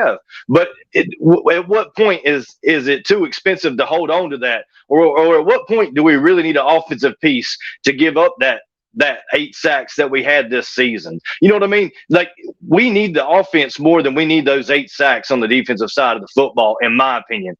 And along with that, you look at what they're doing, okay? They're clearing the runway for an offensive head coach to come in here, a first-time offensive head coach. When you're a first-time head coach in the NFL, you may not have the contacts that a more experienced coach would have as far as bringing in coordinators. So if we retained some pieces to the team, like Evero, who can handle the defense all by himself and wouldn't need the input from a Ben Johnson or a Bobby Slowik, and we retain a loyal person to Tepper like Chris Tabor, and I dare you guys to go back in the tape and look at what our special teams looked like before Chris Tabor, because it was atrocious. And I could tell that from the stands. Literally, didn't even have to watch it on TV. I could tell from the stands that our special teams didn't know what they were doing. They were looking at each other with their hands up in the air. So that's what they're doing. They're clearing the road for a young offensive coordinator to come in here and operate this football team, not having to worry about all this other distractions. The only thing they need to worry about is developing our quarterback, installing your scheme, and making this offense better than what it is. And trading a piece or two, and maybe more, off the defense is probably exactly what we need to do to make this offense at least somewhat viable and fit the scheme of the head coach that we're bringing in. Because if you look at someone like a Ben Johnson needs a good tight end like Sam Laporta. And we don't have a way to come about that except for like a 3rd or a 4th round pick. So we're really reaching and hoping that something like that works out. So that's what I feel. I feel like Burns doesn't have the effort that Derek Brown does. I feel like Derek Brown is the centerpiece of this defense. And I feel like Evero made the most, like, I've used this analogy before, and I don't know if I've used it here. I apologize. Evero is the guy that comes over to your house. He digs out your leftovers in the refrigerator, and he puts together the best casserole you've ever had. And that's what he did with players like Troy Hill, DiCaprio Boodle, and other players like that this season. He took nothing and made it into something. It may not have been amazing. It was still just casserole. You know, it wasn't filet mignon, but it was still a pretty dang good casserole considering the ingredients that he had. Yeah, he knew how to use what was available to him, man. He was versatile. And none of us knew that it was cat that they used. That's what I was just saying. I agree, Deez. Like I get it, but I had to counter myself. And let me ask you, why couldn't he get more out of Brian Burns? Was he not influential enough, or just the scheme was bad? I don't think anyone's taken the time. That was the first thing I come out with. No, it was effort, because Derek Brown shouldn't be able to outrun Brian Burns to a tackle. It shouldn't be possible. This is where I'm going to disagree with you. I agree with everything you said up to this point, but what I think is it's too much effort. I think I'm trying to think of something that I can relate this to, because I've experienced it, but the only thing I can think of recently would be like Rocket League, where when you start in the game, it's soccer, but it's with cars. And when you start in the game, if you're close enough to the ball, like on kickoff, there are optimal strategies where you would like want to delay it, where the enemy hits it first, it bounces off your car, then goes toward their goal, right? So like he's just full gas all the time. He doesn't take off the gas at all. And that I think that becomes a problem, because he has quickness and speed and stamina for that matter, but he's not utilizing it in an optimal way, where some of that I think is sense of like what play is being run and where I need to be. but I think it's teachable. I just don't know that anyone's taken the time to really diagnose that and then try to fix that. But I don't know. I could be wrong. Stats, if I may, real quick, I understand exactly what you're saying. When his brother was here as a defensive end, and granted his brother was a 7th round pick, I think, but he one of the reasons why he failed is because while he would get to the quarterback really well, he would overrun the quarterback more times than not, and it was almost hilarious how many times he would get in the backfield but trip behind the quarterback, and by then the offensive tackle overcome it and held him down. I mean, it's just good, and it became very hilarious at the time. Well, eventually he went on his way, and that's a lot to do with Burns, but I'm going to agree with a lot with D's. I think Brian Burns' chief problem is and he kind of alliterated it at the end of the year. He said that he believes is that he's not a guy who handles change well, and there's been too much changes here, and I think that Brian Burns lost his heart. I don't believe he has a heart for this team anymore. I agree with that, Pickle, because there is an aspect of that in what I was kind of saying too. That makes sense. The best thing we could do for Brian Burns and us is just to shake our hands, say it's been nice having you. I hope you have a great career unless you're playing each other, and go on. And trade him, do what we're going to do, and let it go. I just wish that we need to bring the Brian Burns saga to a close. Right. Give us some closure. Either pay him or trade him. Move on, whatever, dude. We need to move on. Yeah, I'm happy about Derek Brown making the Pro Bowl, and I think Derek Brown is a centerpiece to this team. I would not trade him unless you could get like a crazy high pick, where you could draft a young game changer on a rookie. And even then, it would be hard to do because he is so important at that interior position. Hold that thought, though, Pickle, because you've been wanting me to share this, and you shared this on the Spaces yesterday, and I wanted to share it again. This is pertaining to Bobby Slowik and what he would do well for the Panthers offense. John Crumpler writes, someone who writes about the Panthers asked me what the pros of Bobby Slowik are for Carolina, and I figured I'll put this out there. Incredibly intentional offense in every sense of the word. Starts with the running game and keeping the quarterback under center. Nullifies pressure and opens up play action shots. Condensed formations, motion to open up the whole field and try to get defensive tells. Blocking schemes are very deliberate to buy time for routes using additional blockers, and he frequently neutralizes opposing elite pass rushers. Made every skill player on the team better and play the guys to their best roles, from Nico Collins to Tank Dell to Dalton Schultz to Devin Singletary to Brevin Jordan, etc. Pretty much the exact opposite of leaving Bryce out to die in shotgun without marrying any concepts together like Frank Reich. Boom, boom, boom, boom. Shots fired, dude. Wow. I love it. I think that's a great example. And by the way, John Crumpler, who wrote this, may or may not be a guest on this Tuesday's show. Woo! Just to let y'all know. Yes, sir. I like that idea. Yeah, the boys are moving. We're out here doing big things, man. But what do y'all think? Do y'all largely agree with that notion? Go ahead, Stretch. Can I quickly apologize to Deez because I realized that I cut him off when he was in the middle of saying that last part. It's the free for all, man. Don't worry about it. Yeah, it's inevitable. Right? But how do y'all feel about this? They make great points. Everything from utilizing under center stuff. Last Tuesday, we talked about Greg Olson going on Twitter and talking about how important it is for young quarterbacks to play under center and be able to use play action pass. To me, everything that I just read, this is everything that I've wanted for this offense. And that's why from the jump, even before Slowick had his name tied to the Panthers, he's been my guy. I've been saying you've been saying it for months. Yeah, this is the guy that brings the type of offense to Carolina that one builds around a young quarterback, but 2, makes his life easier in terms of pass protection. He is not obsessed with putting 5 wide receivers out on every play. He will put men in to block and give him protection because he understands how important that is to your quarterback on those chunk plays and on those intermediate plays downfield. This is what I feel that we need right now. Not saying that Ben Johnson or anyone else couldn't do that, but he literally seems like just what the doctor ordered right now.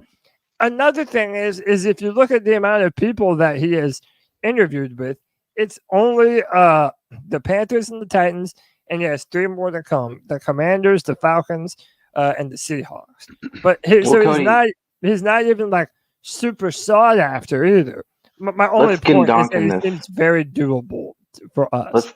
Let's thought experiment this one. Let's pretend for a second that it was the Texans versus Detroit, and let's go ahead and say that it's on no home game. It's an away field. Neutral field. Neutral field, neutral weather, neutral temperature. STP, standard temperature. For all my nerds out there, STP, standard temperature pressure. So what do you guys feel? Do you feel that CJ Stroud and company would win against Goff, and what percentage of that would come down to the players, and what percentage would come down to the play calls for the players? I know it's not the most popular matchup by Vegas, having that as the odds-on Super Bowl, but I would not be surprised if that's what it ended up being. I think those 2 teams are amongst the hottest in football right now. And true, well, we have ref stuff to worry about too. Because very true. I'll answer this in my own little way. I would say it's hard to predict, but if the Texans were down by a lot, I think I would have more hopes that they can come back versus the Lions down a lot. I just think there's that excitement and that type of scheme to where they could be in the game even if they were down by a lot. So that would tell me that you would lean toward the play calling on the Texans coming back versus you don't have as much faith in. But I think we're all on the same page. Like I guess I made kind of a big stink about the Ben Johnson thing because he threw out that $15 million number and then pretended like he didn't. And it felt like it was like I don't want to do that job at the Panthers, but if I must, here's my number. And that like just sits with me wrong because that doesn't sell me that you want to be here. Exactly. So I don't want to be a hypocrite either. So I don't want to do this thing where I say, oh, well, really, the Detroit Lions, that's Dan Campbell's team. And he's the reason why they're playing so good. Because I could do the exact same thing with DeMeco Ryans. DeMeco Ryans is clearly, in my opinion, the coach of the year. How he's taken that squad from being literally picking number 2 in the draft that we're supposed to pick number 1, if not for a fluke win last season. And they're literally getting ready to play the number 1 seed in the AFC in the divisional round. Like, that is impressive. You cannot say that it's not. So I don't want to do this blanket thing for one and then not do it to the other one when it applies. Like I said, maybe I'm just more versed in what Houston is doing. I'm also the Texans analyst at drafttech.com. So in order to not be a total idiot, I kind of have to know what I'm talking about with that team throughout the course of the year. And I've been following Bobby Slowik since they hired him and learning about him and why they hired him. And I just, even at that time when all the rumors were that the Houston Texans wanted to trade up for Bryce Young, it made sense to me because it came from that Kyle Shanahan style of offense. He was able to help Brock Purdy come on late that year and look incredible for the 49ers. And they all gave Bobby Slowik a lot of credit for Brock Purdy being able to do what he did. Now you compound that. Look what he does on offense this year for the Houston Texans. Like I said, it just seems like if the Panthers have been trying to fit a square peg into a round hole, well, this is finally us fitting the round hole or the round peg into the round hole. It just seems like it's perfect. I sure should hope so, Cody. Yeah. Well, I think that you wanted Bryce to begin with. Go ahead, Christian. Oh, I agree with you. They both, you have D'Amico Ryans, you have Dan Campbell. They both have built this culture. The only caveat that I think is in favor of Slowick is he came in at the same time and helped build that culture with D'Amico, whereas Dan Campbell was there before Ben Johnson got there. So I get this vibe from Ben Johnson that's just like, let me stay another year because I need to know how to be a man and lead men. He gives you that pussy energy. Is that what you're saying? It's fucking panty pants. Oh, man. All right. Well, sometimes you feel like come on, we've all worked jobs where we don't like the job that we're in necessarily, or maybe we do, but we're like, I know that I need to be here for like a few more months. Like there's a few things that I would feel comfortable picking up that I'm in the process of learning. Well, I almost equate it to like you're at a job and you're finally getting the hang of it. You like your coworkers. You've been there for a while. You're as good at that job as you have ever been. And then all of a sudden you're up for a promotion and that job is in another state. And yeah, it's worth more money. It's worth more prestige. It's what you've been working for. But it's like you just found that sweet spot where you were and you didn't necessarily want to leave it. I don't know. I don't necessarily blame Ben Johnson. I understand a lot of y'all do.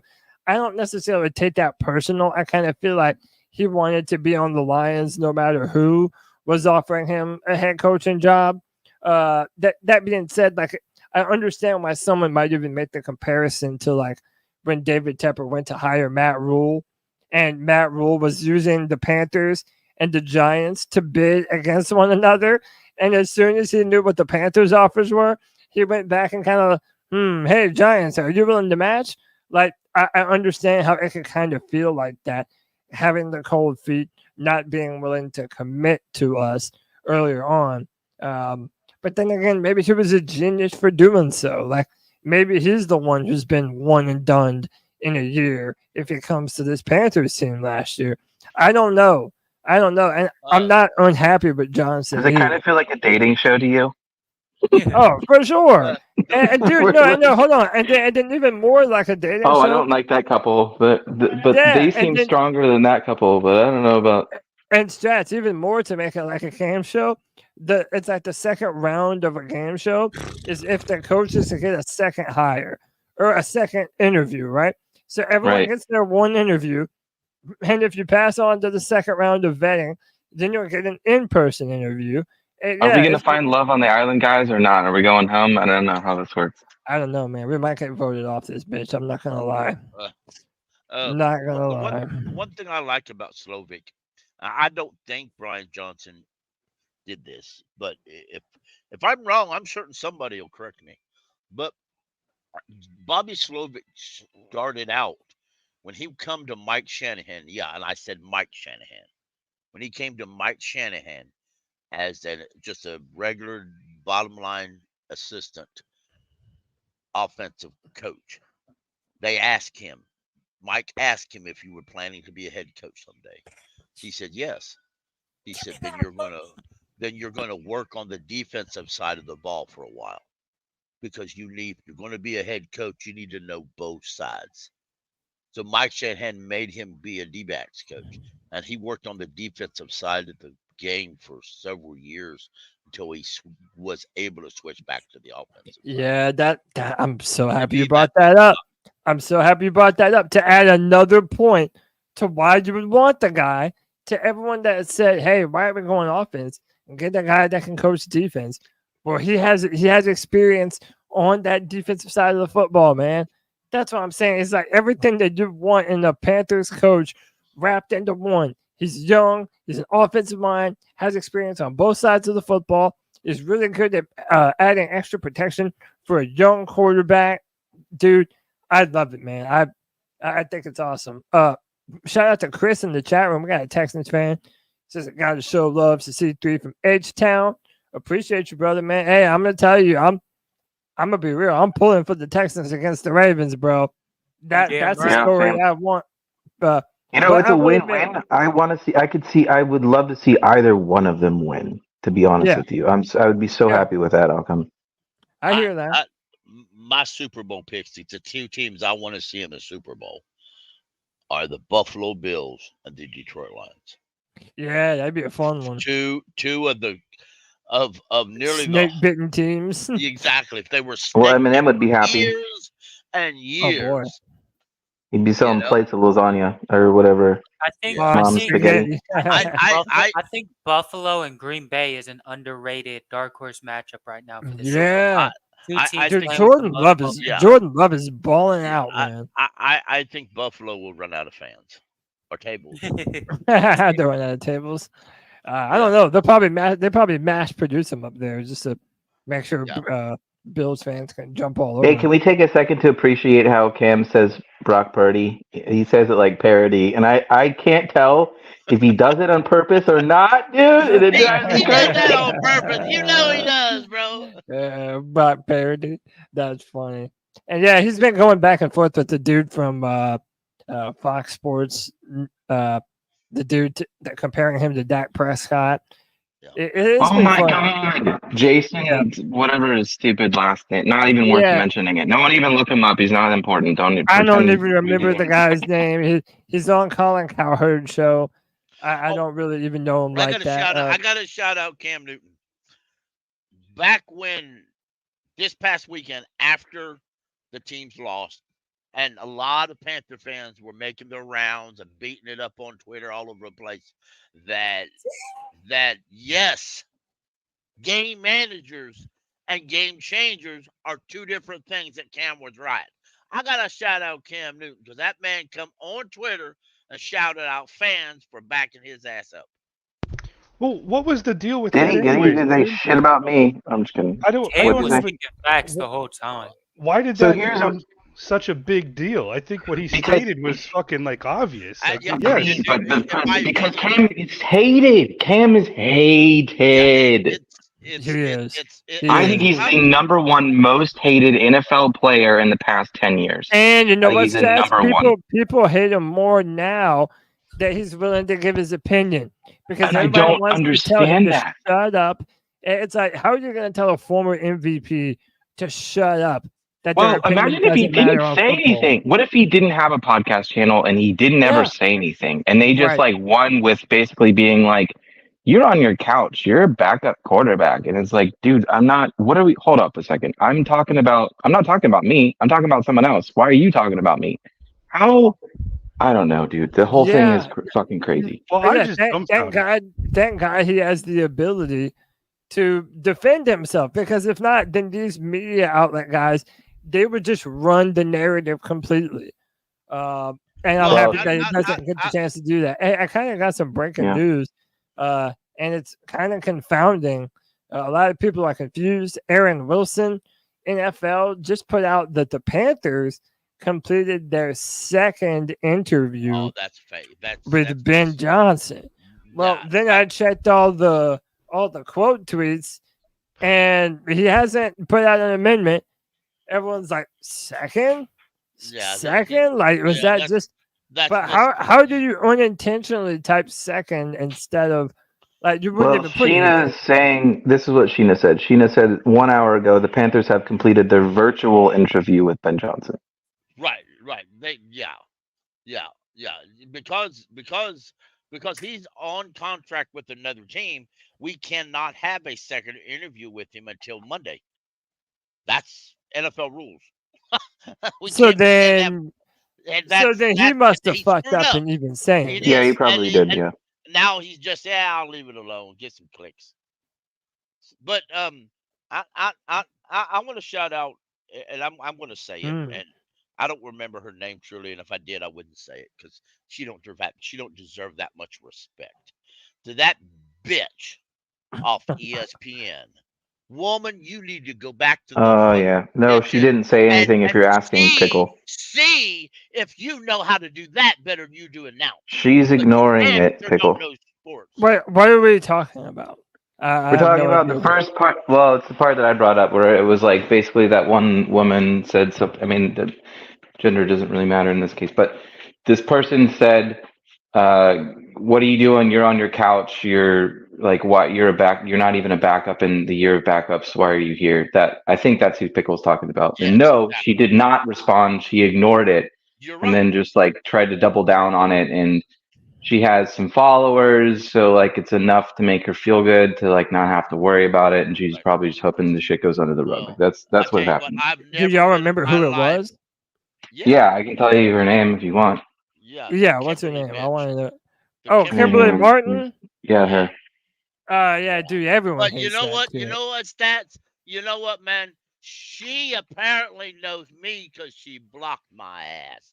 Oh, really? Well, she's not worth reading any of the stuff she writes anyway, so you count yourself lucky. Well, I told her exactly what I thought. And then one of her little minions tried to get me, and I told him to go play with himself. Go back to do what he does best. Go play with himself. Because I talk to men, not little boys dressed as girls. I mean, I'm just perplexed by the point of I still don't understand why. Have you noticed this being a trend where someone for a while, like maybe in 2018, 2019, 2020, if you had said something about Cam, like, because I've been defending Cam since like day one, a lot of us have. Same. But back then, I feel like if you said something, the conversation's kind of changed recently to where if someone's like arguing with you about it, they'll be like, oh, I love Cam. He's amazing. They sugarcoat it at first, and then they say the bad thing at the end where they're like, oh, but he sucks with blah, blah, blah. And you're like, what are we doing here? Why are we like, I'm sorry, you got Mac Jones up there. Like, what are you, why are we having this conversation right now? Like, why are you wasting your time, my time? No, that's not even worth saying. Right. And I if it was a female reporter or a reporter, gender has nothing to do with it. It was a reporter that had put their dues in, that put the time in, that actually knew Cam, and and gave an opinion. That's one thing, but she went personal because that's all she's got. But that's what I'm saying. Why are they all going personal? But why are they doing that to Cam? Like, they're not doing that to RGB, except for this week. They did do it to RGB, but right. Yeah, Jake Gruden and RG3 have been going at it on. But up until that point, it was. That's cool though, because I bet you in real life they'd sit down and have a cup of coffee together. Well, but them, they were on they were player and coach on the team together. If they have a bone to pick, then they should. But when you have someone who, again, man, look, everybody knows my cripple ass has never played football. But I'm gonna be real. When you talk about Kimberly Martin, she has never played football, and this is trying to devalue the opinion of a player that literally has played at the very highest level of college and professional football. So it's like, okay, that's not fair. But it's also not to tell her that she can't have an opinion on it. If you wanted to say, if you wanted to say that Cam Newton was wrong, well, fine. Pick apart his argument and then tell him the ways in which he's wrong. But don't go be like, you're just mad because you're on the couch. Like, bitch, that means you ain't got nothing to say right now. Like, you're not trying to have a good, honest faith debate about this thing or about game changing. Well, the first thing she said, managers. The first thing she literally said before saying anything else was something along the lines of, I'm gonna ignore the outfit for a second. And it's like, why the fuck did you even, if Travis Kelce was on there, would you say, it's almost like it was like she thought it was the popular opinion at the time to just bag on Cam, because that is how it has been. And then like she caught it at the wrong time when it was like not cool to do that, and then kind of got stuck for it a little bit. But she's just looking for still. You know what I mean? Yeah. I truly believe this, and if anybody takes offense, no, I don't give a damn if you take offense to it or not. There you go. And bottom line is, she wanted some of what Cam got, and Cam wasn't sharing with her. That's where that comes down to. She wanted some of that man meat Cam got. Maybe you're right, Pickle. That's exactly maybe it's as simple. Maybe it's as simple as the fact that she likes Cam. She wanted to be with Cam. She was jealous. She wanted to have a life with him. Maybe that's it. That's what it is. So back to this. Yeah, go ahead, Chris. Oh, back to the RG3 and what's the other guy's name? Jake Gruden. Jake Gruden. Right. Hey, I'm just gonna say this, man. They just need to take some advice from Pickle and shut the fucking hell up. It was funny though. It was funny the way Jay started out, and he made a comment about I don't remember who it was. Somebody was running, one of the quarterbacks. And Jay had made a comment like a fan does on Twitter about you running a guy like that and you can cause him injury or something. I don't remember who it was about. And RG3 responded right underneath it with a picture of himself in his glasses, like, oh. And if you just want to laugh a little, go follow them or go look them up on Twitter, folks. It's if you watched them when they actually played, you'll really take humor as it. I don't think neither one of them were going at each other hardcore, but it's really cool to see them interact that way, because it's like, what would Cam actually say to a former player? What would he say to Byron Bell, who got him sacked a bunch of times? What would he actually say that if he could? Like face to face, or like off camera, on camera? What are we I talking think it about? In means his like house? all the. I think what Pickle means like all of the behind the scenes stuff that's now being aired out between Gruden and RG3. It's like now, because they have an open beef with each other, now you're hearing all the shit that you never heard before. I think what Pickle is saying, like, that happens in every single subcontext that, like, the places we all work, we have that shit happen. If I could, look, if I could ask any question to Cam Newton, and he would have to give me an answer, like, you know what it would honestly be? I would want to know what happened between him and Kelvin Benjamin. How did they go That's a good one.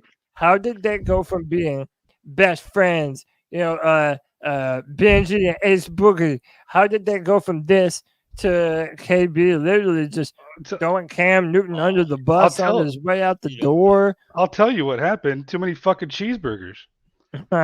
Yeah. Too many cheeseburgers. Cam probably called his ass out for being out of shape, and it hurt his fucking feelings. Yeah. I would love to know what it was between the two of them. Oh, I'll tell you one I want to know.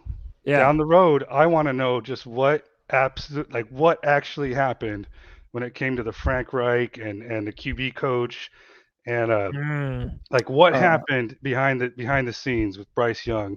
Yeah, Cade McCown, Josh McCown, yeah. Yeah. I know what I would ask him. I would ask him about that bye week. I'd ask him about when he came back to play with Rule, how that all shook out, and then when he got here, what was going on, what was the vibe, and he kind of spoke to this already a little bit, but I would try to dig in more to see more about this. But when he came back to play for us 2 years ago, and then we went into the bye week, and Coach Rule at the beginning of the bye week was telling everyone to go on vacation, enjoy themselves, and Cam and Joe Brady spent that week.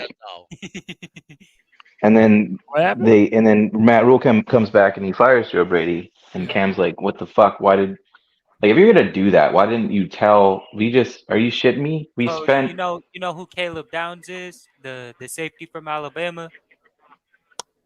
Yeah. Why? He transferred to Ohio State. That's why.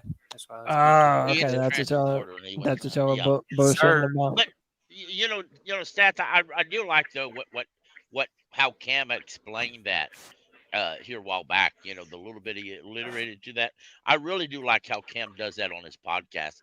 He doesn't let everything out, but he lets bits and pieces out. And Cam's so well thought of by his fellow players that he wouldn't say anything out of the way or out of meanness, and they all know it.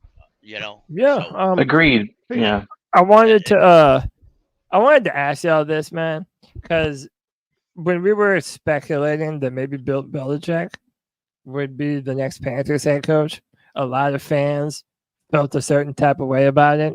And I just find it funny that now that those same fans are seeing that Bill Belichick is probably going to be the next head coach of the division rival Atlanta Falcons, I feel like those same people are now like, oh, Atlanta's going to beat the shit out of us. They're going to tear us a new asshole. Why is it that Bill Belichick was going to do that with Atlanta, but they didn't think that he would be able to do that with us? That's a great question. I'm confused. there's an even bigger issue surrounding this in the fact that there's a percent. I don't know. I didn't calculate it, but there's a percent chance that we have Belichick and then we have Harbaugh in the same flipping division. And think about this one. This actually makes a lot of sense. All you need to do is get to the playoffs, right? So then it all starts over, and it doesn't matter what your record is going into that. You just need to win games at that point. So in this case, we have the worst division. We have the highest percent chance, I would think, effectively, to get into the playoffs with just having an underwhelming team of 9-8 Tampa Bay had. So I mean, why would they not want to come to this division? You just pick the right team. It's a 1-4 shot of you having a good chance to go to the playoffs for the foreseeable future. Yeah, there's not much competition in the division, but I'll say that when it comes to Belichick, he does not scare me at all. Now, if we had hired him, I think he can bring some value. I wouldn't be that excited about him, but I would think that he would bring some structure and some value, maybe a little bit of culture, business for, just have this business mindset and let's get the job done. But him going to Atlanta, I almost want him to go to Atlanta because I feel he's kind of worn out. He doesn't scare me at all. I'm not intimidated. And also, Atlanta is signing him for what, the final 3 years of his NFL career, and then they're doing this all over again. Like, they're basically doubling down on a window that they believe Atlanta has open for him. And yet, the rumors are they're gonna go get Kirk Cousins. All the Falcons fans are like hankering for a young quarterback, just like we have been, and they're gonna go get Kirk Cousins. Right, I because just it think makes that's sense. Kirk Cousins is a dog. If I may say, and I brought this up in the Yeah, chat earlier, and I'd have mentioned it the Yeah, other day, because I'm not scared of Belichick. I think Belichick lost his luster when he lost Tom Brady. I just feel that way. Now, I didn't want him here because, granted, he would bring a sense of order. He would bring, maybe a sense of demanding people to do their job. But that's about it. I didn't think he would bring us any success. And you talk about him going to Atlanta, and several folks are, they'll go out and draft a rookie. And why? No, they won't. Belichick's 72 years old. He's only going to be here for what, maybe 2 or 3 years? Arthur Blank, the owner of the Falcons, is 81. He wants to win right now because he's not thinking he's going to have a lot of time left. They're not going to go get a rookie to do this. They're going to go get an old veteran, both them old guys trust, and it's going to be Kirk Cousins. He's going to be the best quarterback per se right now on the market. So it makes sense. I'm just going to ask our defensive coordinator, can you handle it? It's on you, brother. Can you handle it?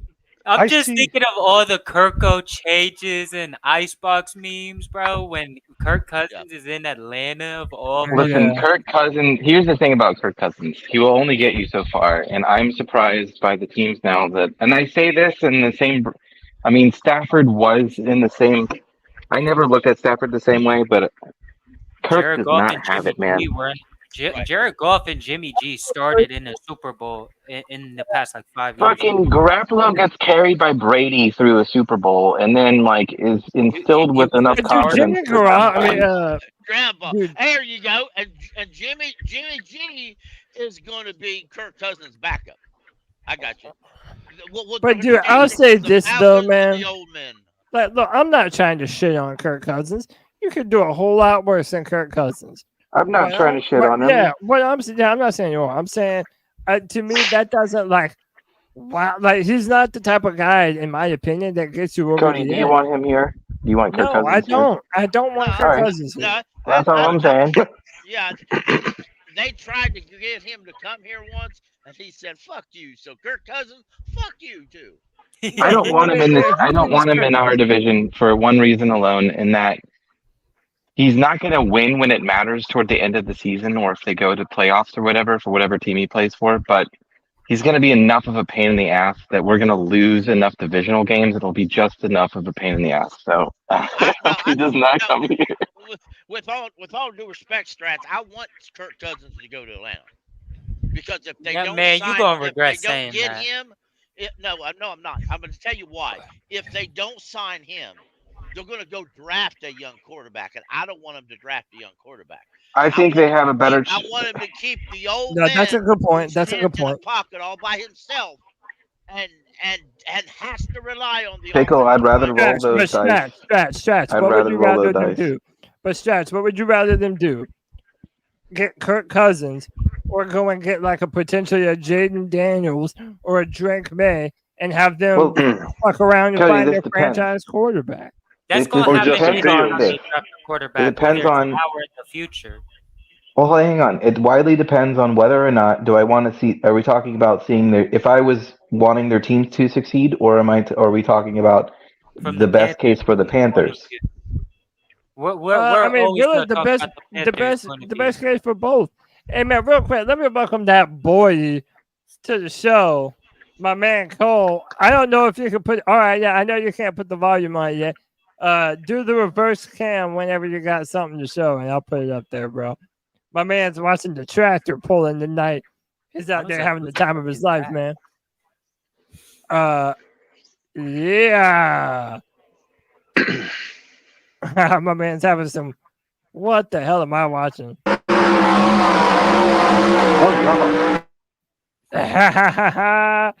Good stuff, Cole. Good stuff. Tractor pulling event, man. Dude, that's you know, Friday. Friday. My man's having a good old time. Are you guys ready for me to be a little controversial here? Yeah, do your thing, man. So I have been waiting all night. Go for it. Yeah, man. So I feel like with Belichick, I just think he kind of missed his calling a little bit to transfer to more of a mentor for coaches.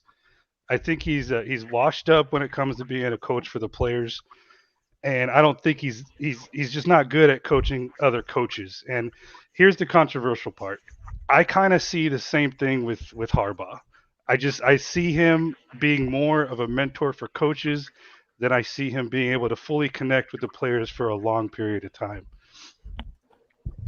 You could be right. There's no way of knowing that until we see it unfold. My only thing, though, is if you look at the quote-unquote Belichick coaching tree, like not a lot of those guys are having a lot of success in the NFL. Well, that's what I mean. He kind of like he missed his opportunity to kind of transfer, his skill set to developing players to developing coaches. He was he just never took that step in developing coaches. Right, because I just don't see him. I see him connecting with the players for like a year maybe by building this structure, but I just don't see something that we want to see in Carolina. Well, no, there's a good aspect with it. There's one very good aspect that comes with him. It's the number one aspect that comes with him. It's the diligence and the post-game interviews. No, I'm talking about with the players. If you bring in Belichick, this is what you're getting. You're getting like all those penalties we accrued this year and last year and for most of the past few years, like dumb penalties. That kind of stuff goes away because you're gaining. I'm sorry, it's been a long week, so I'm blanking on the word for it. So it is diligence, but it's like rigorousness. Like not letting up. So you would gain that from him. Resilience, relentlessness, maybe. Discipline. Well, we talked about last time when. What was that? Discipline. With Belichick. Yeah, discipline. Yeah, sorry, discipline. I knew it started with a D.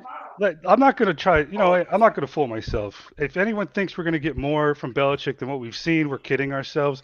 You're just going to have a guy who can scheme, a good defense, shut down a couple great offensive players. You're not going to see much more than that. I'm not scared of him joining have you paid attention to Travis Kelce's podcast and all the podcasts going and Julian Edelman, like what Cam's talking? Have you listened to all this stuff? No. Belichick is the fucking hardest motherfucker in the NFL as a coach. If you get him as a coach, what you gain is exactly what you said, and that you have these players that are not going to make stupid mistakes. You're not guaranteed a win all the time, but you're guaranteed the discipline that you get with it. He's the most disciplined coach, I think, in the NFL. Okay, from what I've you seen and know, heard. I don't disagree with you. I'm just fucking. I'm not jumping up and down for fucking discipline on the field. No, It's great. well, there's a value in it. So, Well, so when we first talked about this a couple of weeks ago, or maybe it was like a month and a half ago, I had mentioned that Belichick. I mean, Tepper wants a coach for the long term. You know, he wants to kind of go where the Steelers went with only having a few coaches and retaining people for as long as he can.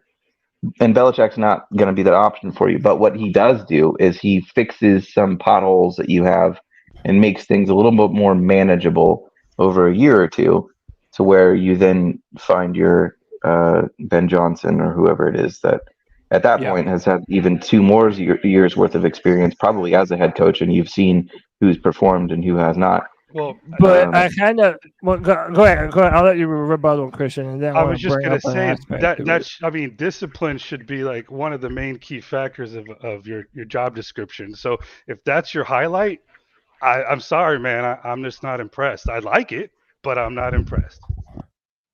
Yeah. Well, My question is, if Bill Belichick does become the coach for the Falcons, like, are y'all really afraid of what they might do? Like, do you think? Does that make you more nervous about playing Atlanta twice a year? Less nervous. I'm not less nervous. I'd say it doesn't change. There's this weird dynamic where I think the Panthers mentally don't we have the most wins in the least amount of time that like the 2 Super Bowls that we've gone to and things like Atlanta hasn't had one yet. Well, they've gone to one but not won one. Right. I don't know. I've never really felt intimidation. I feel like every time, even this past season, when we played our rivals in our division, I've not once have I thought we are for sure getting rolled today. I mean, it's happened a few times, but there's always a chance that we come into a game with the division rival and we can do well. I think it's just well, here's my thing, Strats. We all thumbed our noses at Derek Carr going to the Saints last season, and what happened this year? They thumped us twice. We got swept by the Saints, and nobody even believes in their head coach. And luckily for the Panthers, he's been retained. And just like I told Pickle last night, I don't know why Panthers fans aren't jumping up and down in celebration that they retained Allen. And then, on top of that, he brings in Kirk Cousins. And I want to remind everyone that Kirk Cousins was leading the NFL in passing yards before he got injured. So there are some reasons to be worried about that, because we already know that Atlanta can run the football. They didn't have any problem doing it against us both times they played us this year. And adding Bill Belichick and eliminating some of those mental errors and other things that the Falcons have done wrong to lose some games, because they had some tight games and were close to winning the division until the very last couple games of the season, I believe. You should be worried, because I believe that's the time where Belichick would make the Atlanta Falcons better, is toward, in December, when these games matter and you're trying to win the division. And somebody like Kirk Cousins paired up with him, I'm not a big I don't feel good about it at all, because, we all said, well, Derek Carr sucks. I'm glad we didn't get him. And that's true. Nobody likes Derek Carr, and that's fine. And even Saints fans don't like Derek Carr, and that's fine too. And people in Las Vegas, they don't like Derek Carr, and nobody likes David Carr, his brother, and he sucked here too. But the point being, they still beat the Panthers this year. So I'm worried about what Atlanta can do with Belichick. They did, but they looked awful doing it. They basically fell into a win. Like, I think we almost wrapped it up and gave it to them for both games. Yeah, Kirk Saints, we should be, we should give him respect. Kirk is a great quarterback, and Belichick will be good, but that wouldn't scare me nearly as much as like if they were to hire a Slowick and draft a Penix Jr. I agree with this take. Yeah, what are we going to worry about for a fucking year while Bryce is still throwing shit out of bounds? Like, I mean, fuck it, I don't care.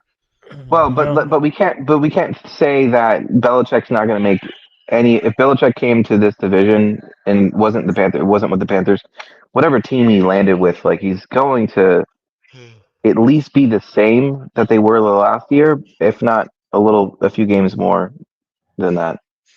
Like, it's not going to be terrible. Like, he's one of the most winningest coaches in existence. To me, it all boils down to, is Belichick able to get a dependable quarterback on that team? Like, is it just wanted to go the veteran route? I understand if they didn't draft a rookie quarterback, because they could have done that with the Patriots. Patriots had the number 3 overall pick. That's why I think a lot of people are like, well, Kirk Cousins makes sense for them. He's a veteran quarterback. His time is done with Minnesota. He's somebody that can come in and run a Belichick offense. Yeah, I mean, it doesn't strike fear into my heart. I will tell you this. I'll say this. I would hate it if Atlanta or New Orleans ended up getting someone like a Jaden Daniels, who won a Heisman Trophy this year, dual threat quarterback, big time arm talent. Like that's not something I want to see inside our division. All right, I'm gonna keep it honest with you. So I agree with I believe it was Christian who said it. Yeah, if bringing Kirk Cousins to Atlanta means they don't draft a quarterback, sign me up. I'm here for it, man. Yeah. I wanted to take a moment. I wanted to transition to the playoffs. We got some big matches, boys. And before we get out of here, I want to hear everyone's opinion on them. We're going to bounce around to each one of these different matchups. Tomorrow, we have the Texans against the Baltimore Ravens in the 4:30 window. Boys, how are we feeling about that, man? Y'all think the Texans are going to pull off the upset? Or more importantly, are you pulling for Houston just so Bobby Slowik can look even better when he becomes the Panthers head coach? How y'all feeling about that one? No, actually, I feel like this is going to be one of the... Go ahead, Seth. I'll be really quick because I'm not going to take that long. I was going to say I feel like this is going to be one of the better. I think we're all looking at this weekend going into it thinking this game is going to be a real good game to watch. I hope it is. Yeah. I think I'm gonna give it to. I think CJ is phenomenal. There's a shot that he wins, but I think I'm gonna take the Ravens and thinking that that there's just more. There's less rookiness there and more cohesiveness, and I think they win. Yeah. Dude, they're playing the best football of any team in the NFL right now. They're rested too. They're coming off of 2 weeks. They have a vicious, fast defense. They have people say that Lamar, he's the MVP this year. This might be controversial. Drag me over hot coals if you want to. I don't know if I trust Lamar in the playoffs yet, man. I'm sorry, dude. I'm sorry, dude. What has Lamar ever done in the playoffs? I know this is the team. I know that they're supposed to win, but I don't think they do. I think that Houston has a hot hand. I think they're going to march into M&T Bank Stadium. I think they're going to win 27-24. That's what I'm seeing, man. I don't know if it'll happen. No. Let me go after Cody because I kind of agree with them, and I kind of have a point I want to add on. I'm just saying, man. One of my biggest points was these two teams met in week 1. Neither quarterback really played well. It looked like both defenses had them, but it was also week 1. But I just feel like, man, there is no way in hell y'all can convince me that y'all trust Lamar Jackson in that 2-minute draw at the end of the game more than CJ Stroud. And the way they're just playing, bro. I just trust CJ right now at a whole different level, the way these kids playing football in the clutch. And he won with tremendous fashion last week. He going to keep that going. I think it's going to be a little higher than what Cody said. I think the Texans win 30-27. Stunning fashion. Guys, forget about the refs in the games. Forgetting about a big factor. So you think the Ravens have the refs on their side? Well, not because they're the Ravens, but more so because CJ Stroud's a rookie, and I just do not see that becoming like. I don't think that anyone want. I mean, I would like that headline, but I think that some of the hands that control some things, the powers that be, might not want something like that. The or Ravens, even just simple the Ravens dumb have shit where you Aaron got people Rodgers. betting on games The Ravens have reffing. The Ravens have they give me the Packers vibes where it's like you got all this fucking talent and we know you're gonna be a 1 seed.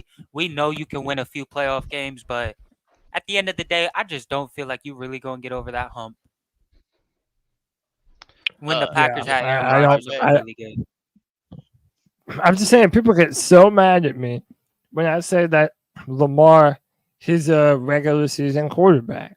I feel like it's a statement right now. Yeah, that he's a great quarterback in the regular season. That's Whereas not Yes. what I'm Right. saying is you That's you a skill cannot- that's you learnable, cannot- Cody. But okay, Cam but had you to learn cannot- that because he didn't you know that the cannot- first 3 years.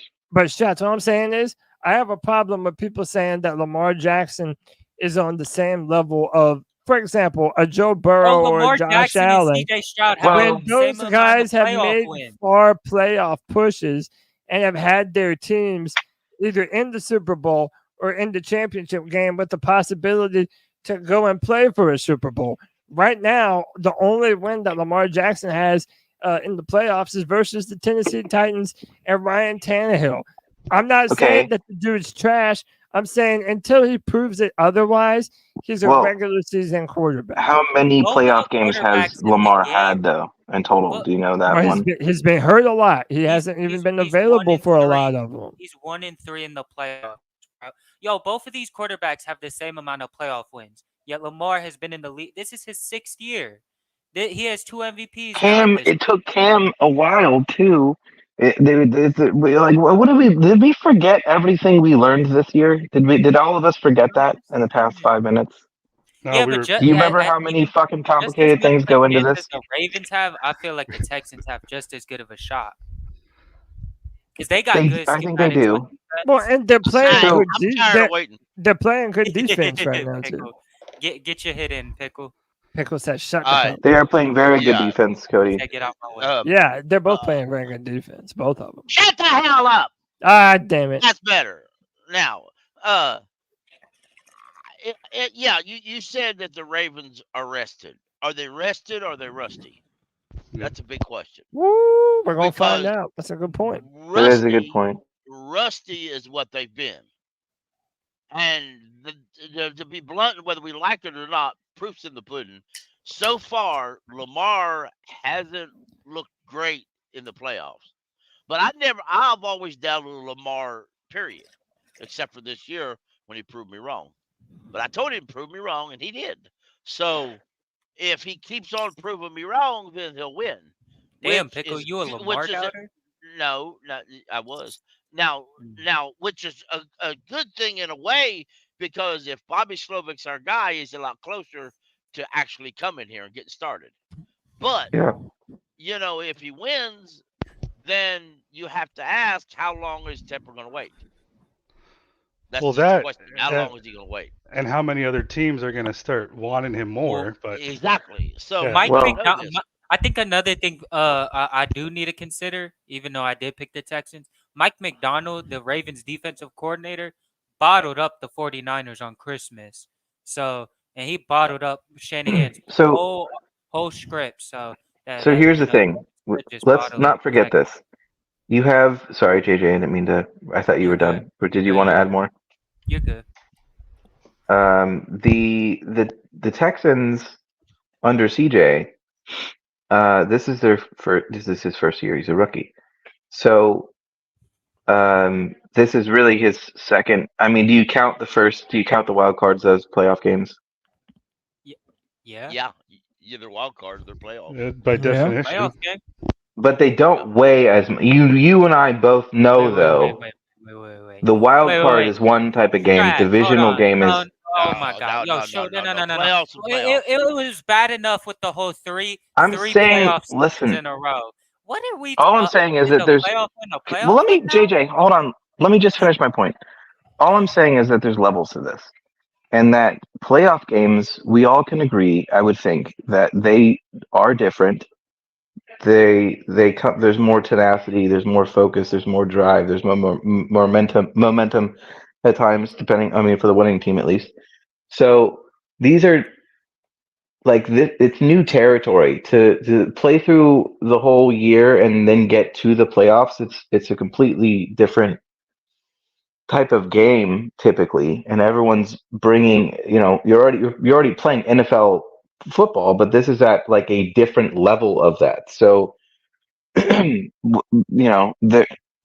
at least Lamar's had more, not necessarily experience, but like, I mean, I guess it is experience, but he's seen more of this mentality and like what goes on behind it, and he's felt it more, and so I'm thinking that gives, and this is CJ's first year, so I'm not saying he's gonna if he wins, holy shit, CJ is the godsend. If CJ fucking wins this matchup, my chips are pretty much all in.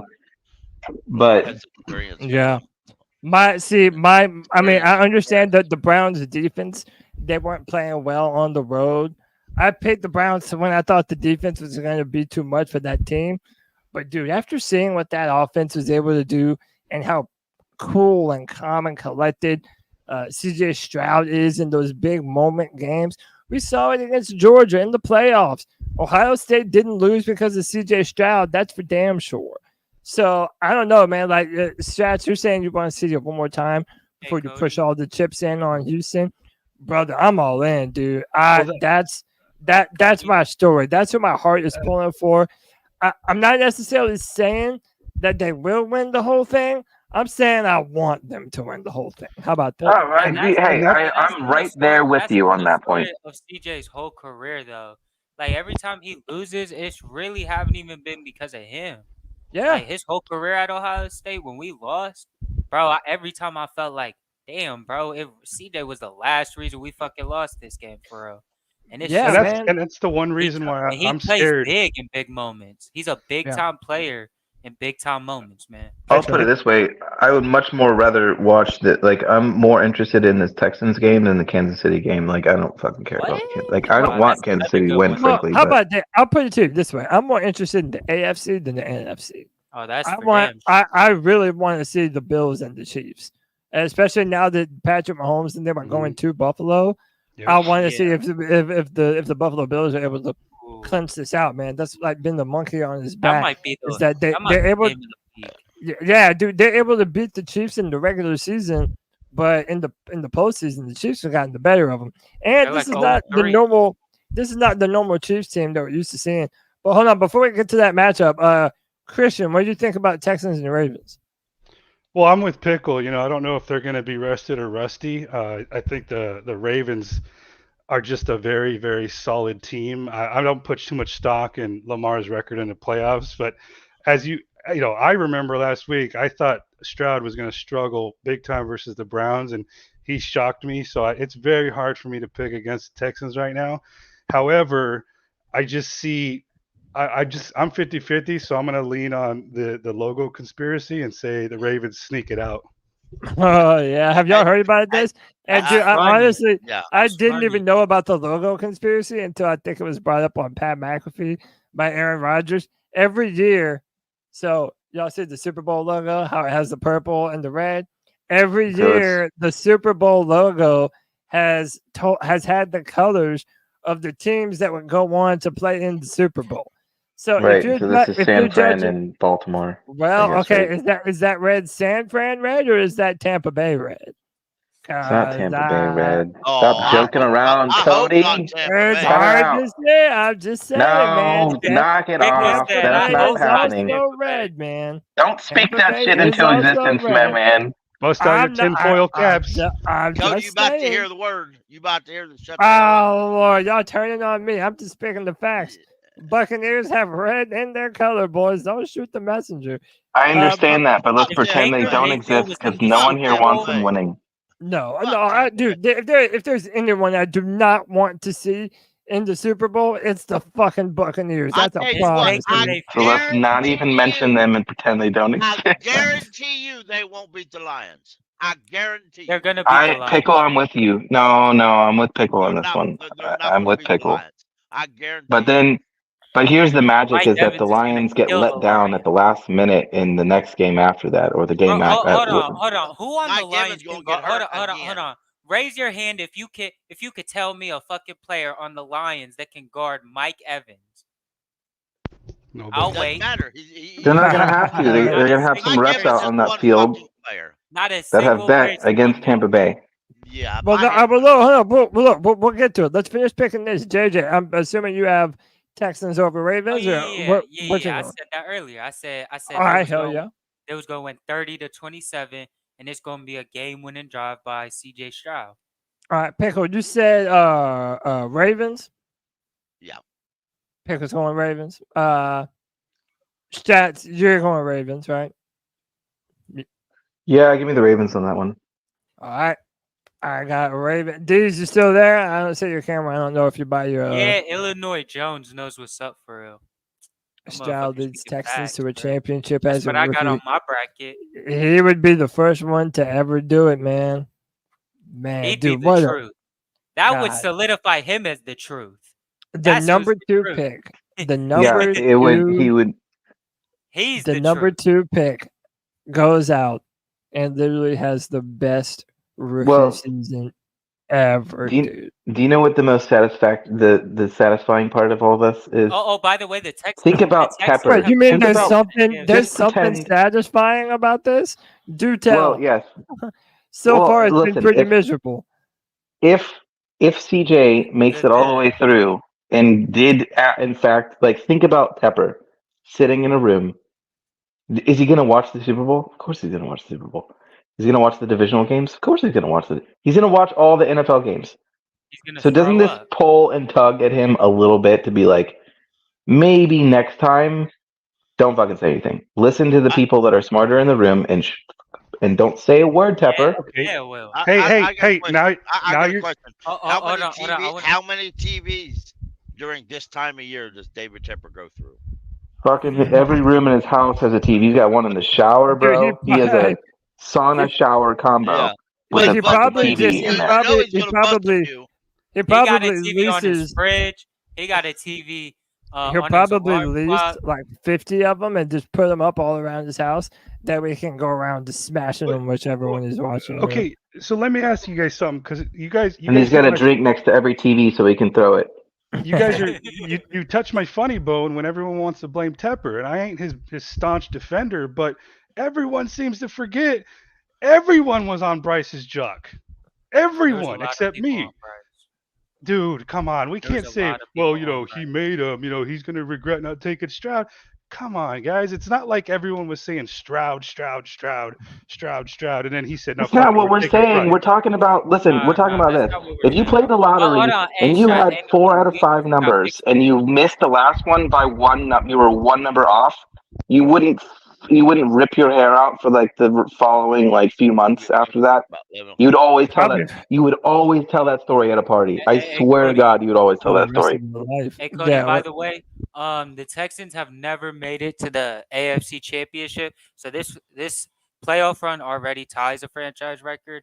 One more win would just solidify franchise history for them. Yeah, man. Dude, he has already erased Deshaun Watson from the history books of the Houston Texans. My goodness. All right, they don't even remember him. They are Well, bro, what's they gonna, are so okay. removed. Well, here's the thing. What's going to happen to him when someone takes Slowick? I Well, don't. That's a good That's a point. That's a good point. That's a very, very good point. I like You him. see I Jalen think he's Hurts. great, but I just don't. That's why you get. Well, a look head at Jalen coach this with an year. offensive mind. Look at Jalen this year without his offensive coach.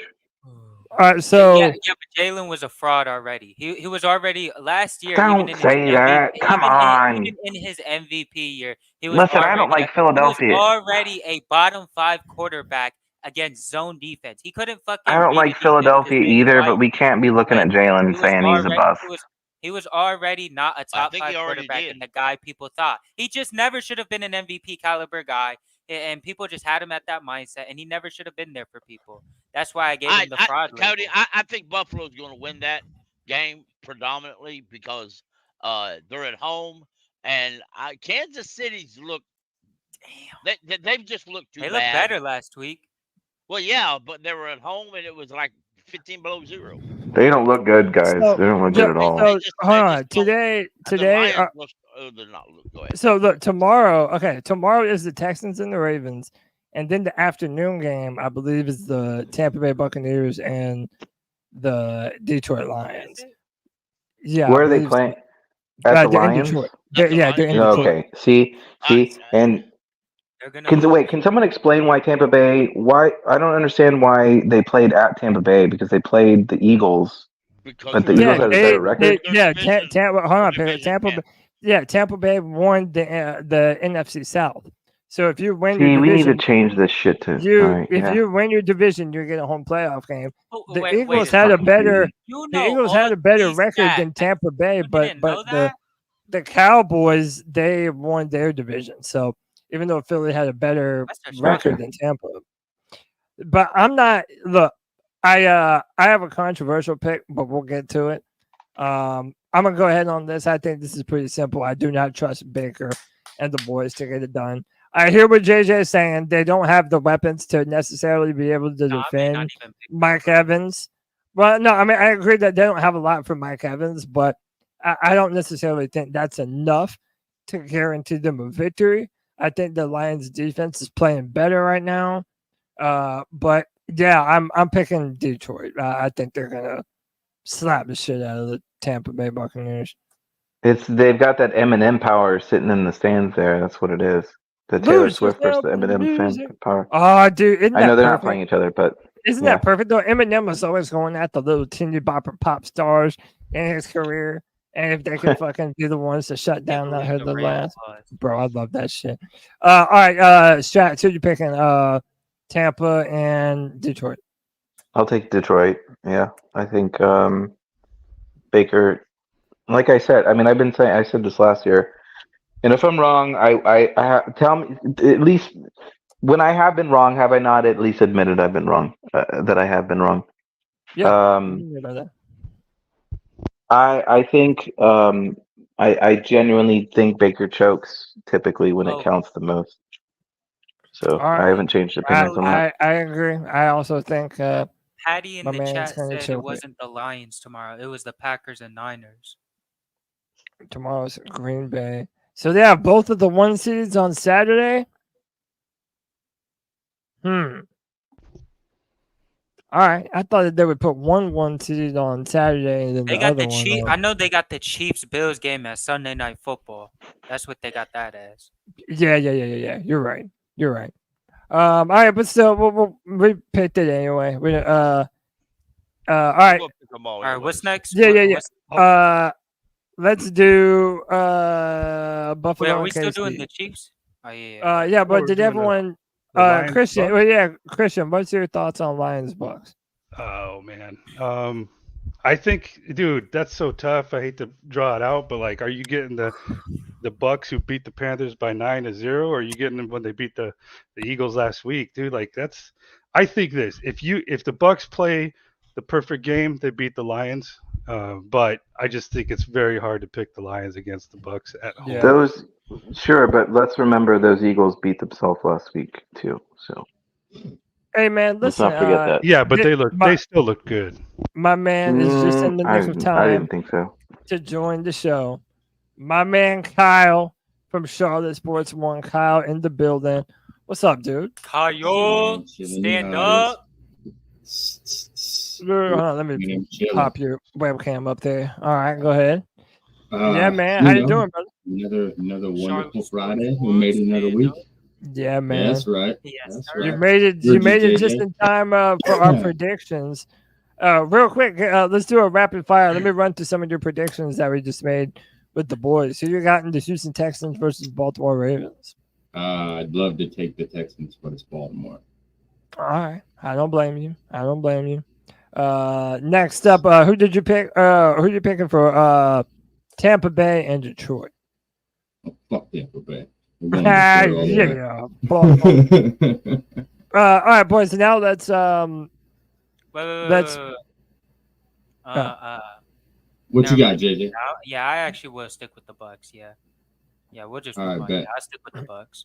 Dude, really going Tampa over Detroit? Shake and bake, baby. Shake and bake. Show them. That's an old NFC them, North Baker. rivalry right there. Go show them, right, Baker. Show them why Cleveland fucked up, bro. You got All this. Baker's gonna show his ass on that field. Just throw it to Mike Evans. We'll be good. Yeah. I mean, hey, man, if they do, kudos to him. It is a good comeback story, but I'm certainly not pulling for it. No. It is, but you know what? Can we pause for 1 sec? I know we're in the middle of doing this. I can be very quick. It makes me really angry to see Baker, like, dude, where was he? Like, Wilkes was here last year, and I think I even tweeted this. I think It's yesterday David or Canales. day before. You had PJ Walker Good night, and Pickle. what? I said good night, Pickle, because he said good night in the chat. Oh, Pickle left. Is Pickle off? Oh, Yeah, but damn, we Pickle- only had Pickle Pickle left.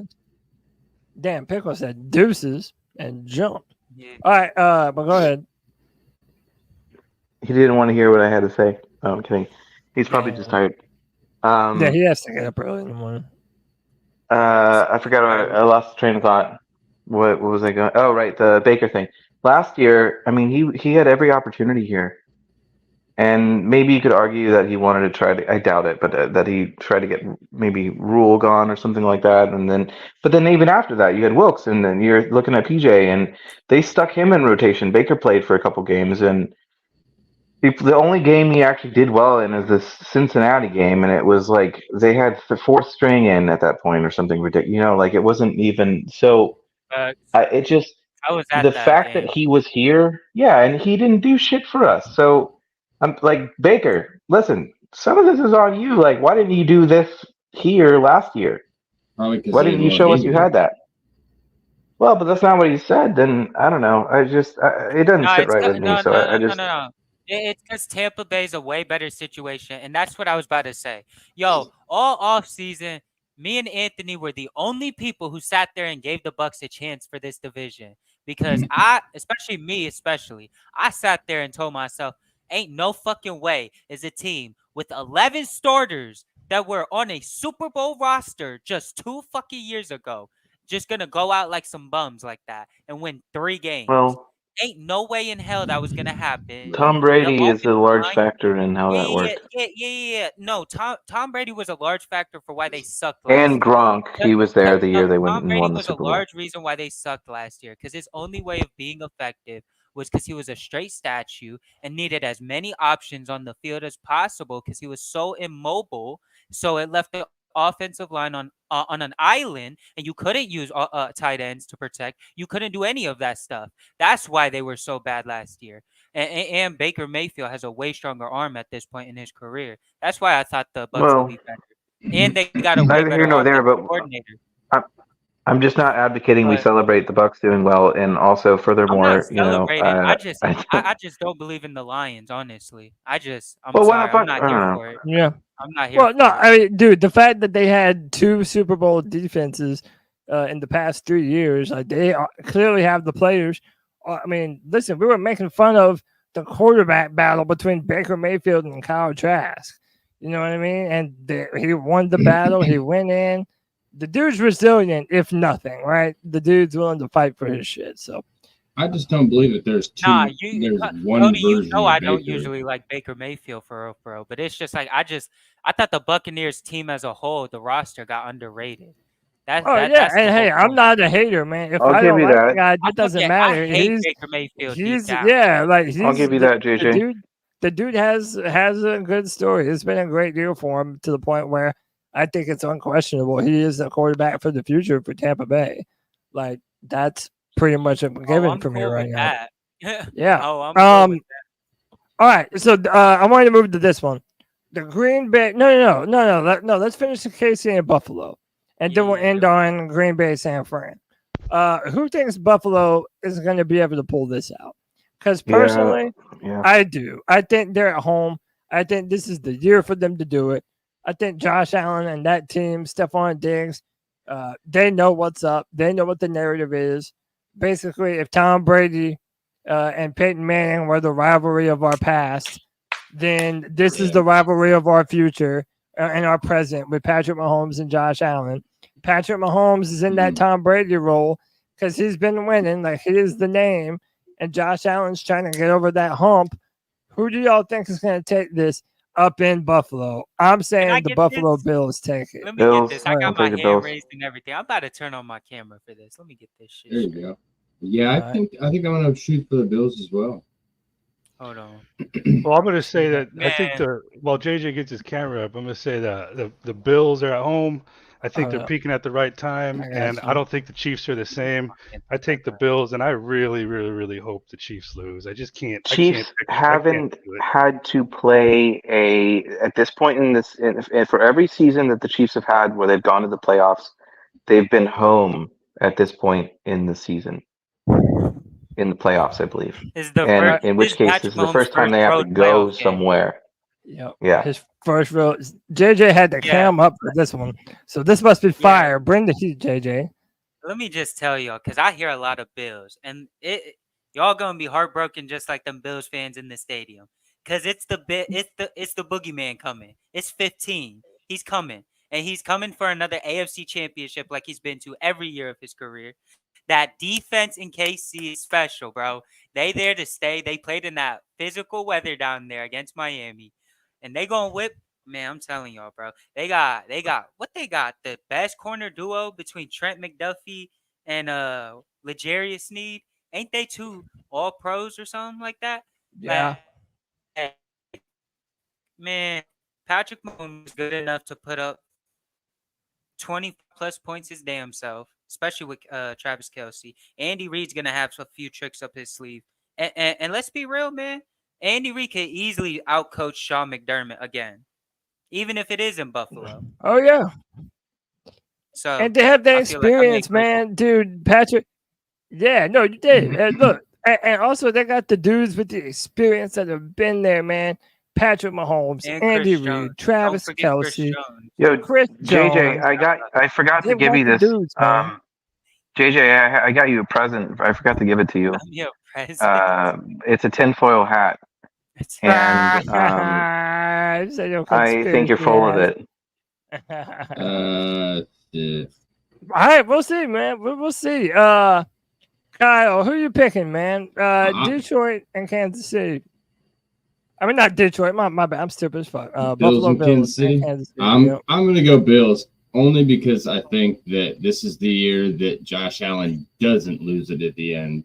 Like we remember how close it was last time. So like this is what they do. They duel it out, and then Kansas City edges them out at the end. Like I think Josh Allen goes up in the third quarter by 2 touchdowns just to kind of keep that lead going so that he can go into it mentally. I think that might be how that goes. But I hope that's just I hope the difference maker are the fans in Buffalo, right. with KC in town. Agreed. More snowballs. That shit was funny. Yeah, dude. He totally hit that receiver. Bullshit. That was. Oh yeah, and dude, the snowballs they're gonna be showing is gonna be wild, dude. I can't Who you wait got, for it, Deez? dude. Have you gone yet? Did Deez Yeah, pick Deez, for we the need. other game? Well, no, Deez was absent. We need to get Deez in on pretty much all of them that we made thus far. Deez, I need you to give me 3 picks right now. I need you to pick the Ravens and the Texans, the Buccaneers and the Lions, and the Chiefs and the Bills, brother. Go ahead. Lord help you. Lord help all of y'all. I only picked one game right wild card weekend. The rest of them I missed. So, I always pick from the heart.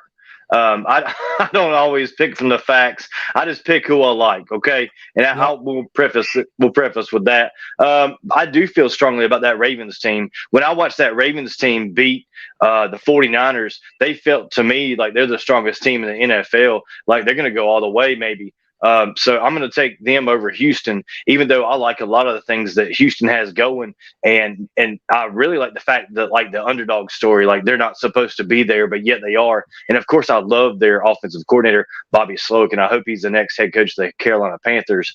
Like we've talked about a lot tonight.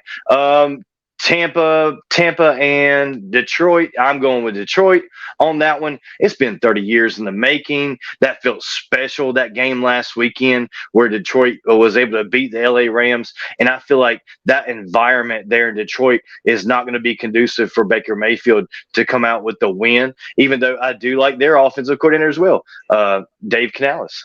Right, he's pretty good, and I think he's done wonderful things with Baker Mayfield. I think he's put a lot of shame on the Carolina Panthers this season with what he's done with Baker Mayfield, and everyone should in this organization, not us fans. The fans shouldn't be embarrassed. What are we embarrassed about?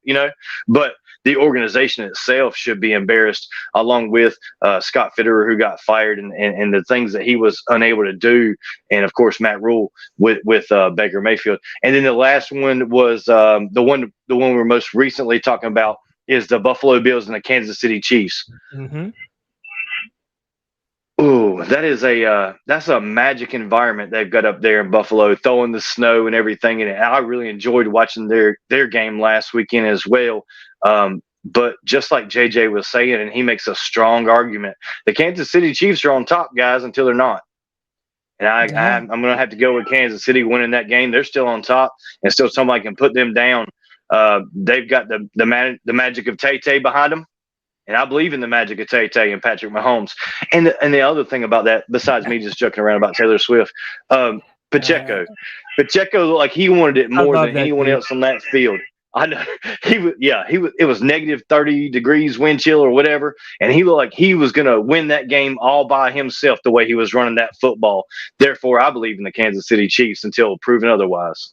Do you though? Because I mean, did you watch their season games? And I know we did. I even brought up the point that the seasonal games are different than the playoff games, but also like they have not been on the same page. I mean, they've been doing real dumb, thing penalty wise. Like they've like the controversial calls, which is not controversial. But I don't know if you watch Brett Coleman. He has a great YouTube channel. He does the film room. He's been doing it for a while, but he did a video on the Chiefs and how they're just not the same offense that they used to. But what is sneakily or just really deceptive about that team is they're running the football very effectively, just like Dee said with Isaiah Pacheco. I even think they're getting something crazy around like 6 or 7 yards per carry. Like they're running the football, but they just hadn't really committed to being a run-first football team. I feel like in the playoffs against the Dolphins, you really saw that more. They were comfortable pounding the rock, running the football. This is probably the hardest matchup to call because I do think that they do know that they need to run the ball to be successful, and they're doing so. And they say that the run game travels.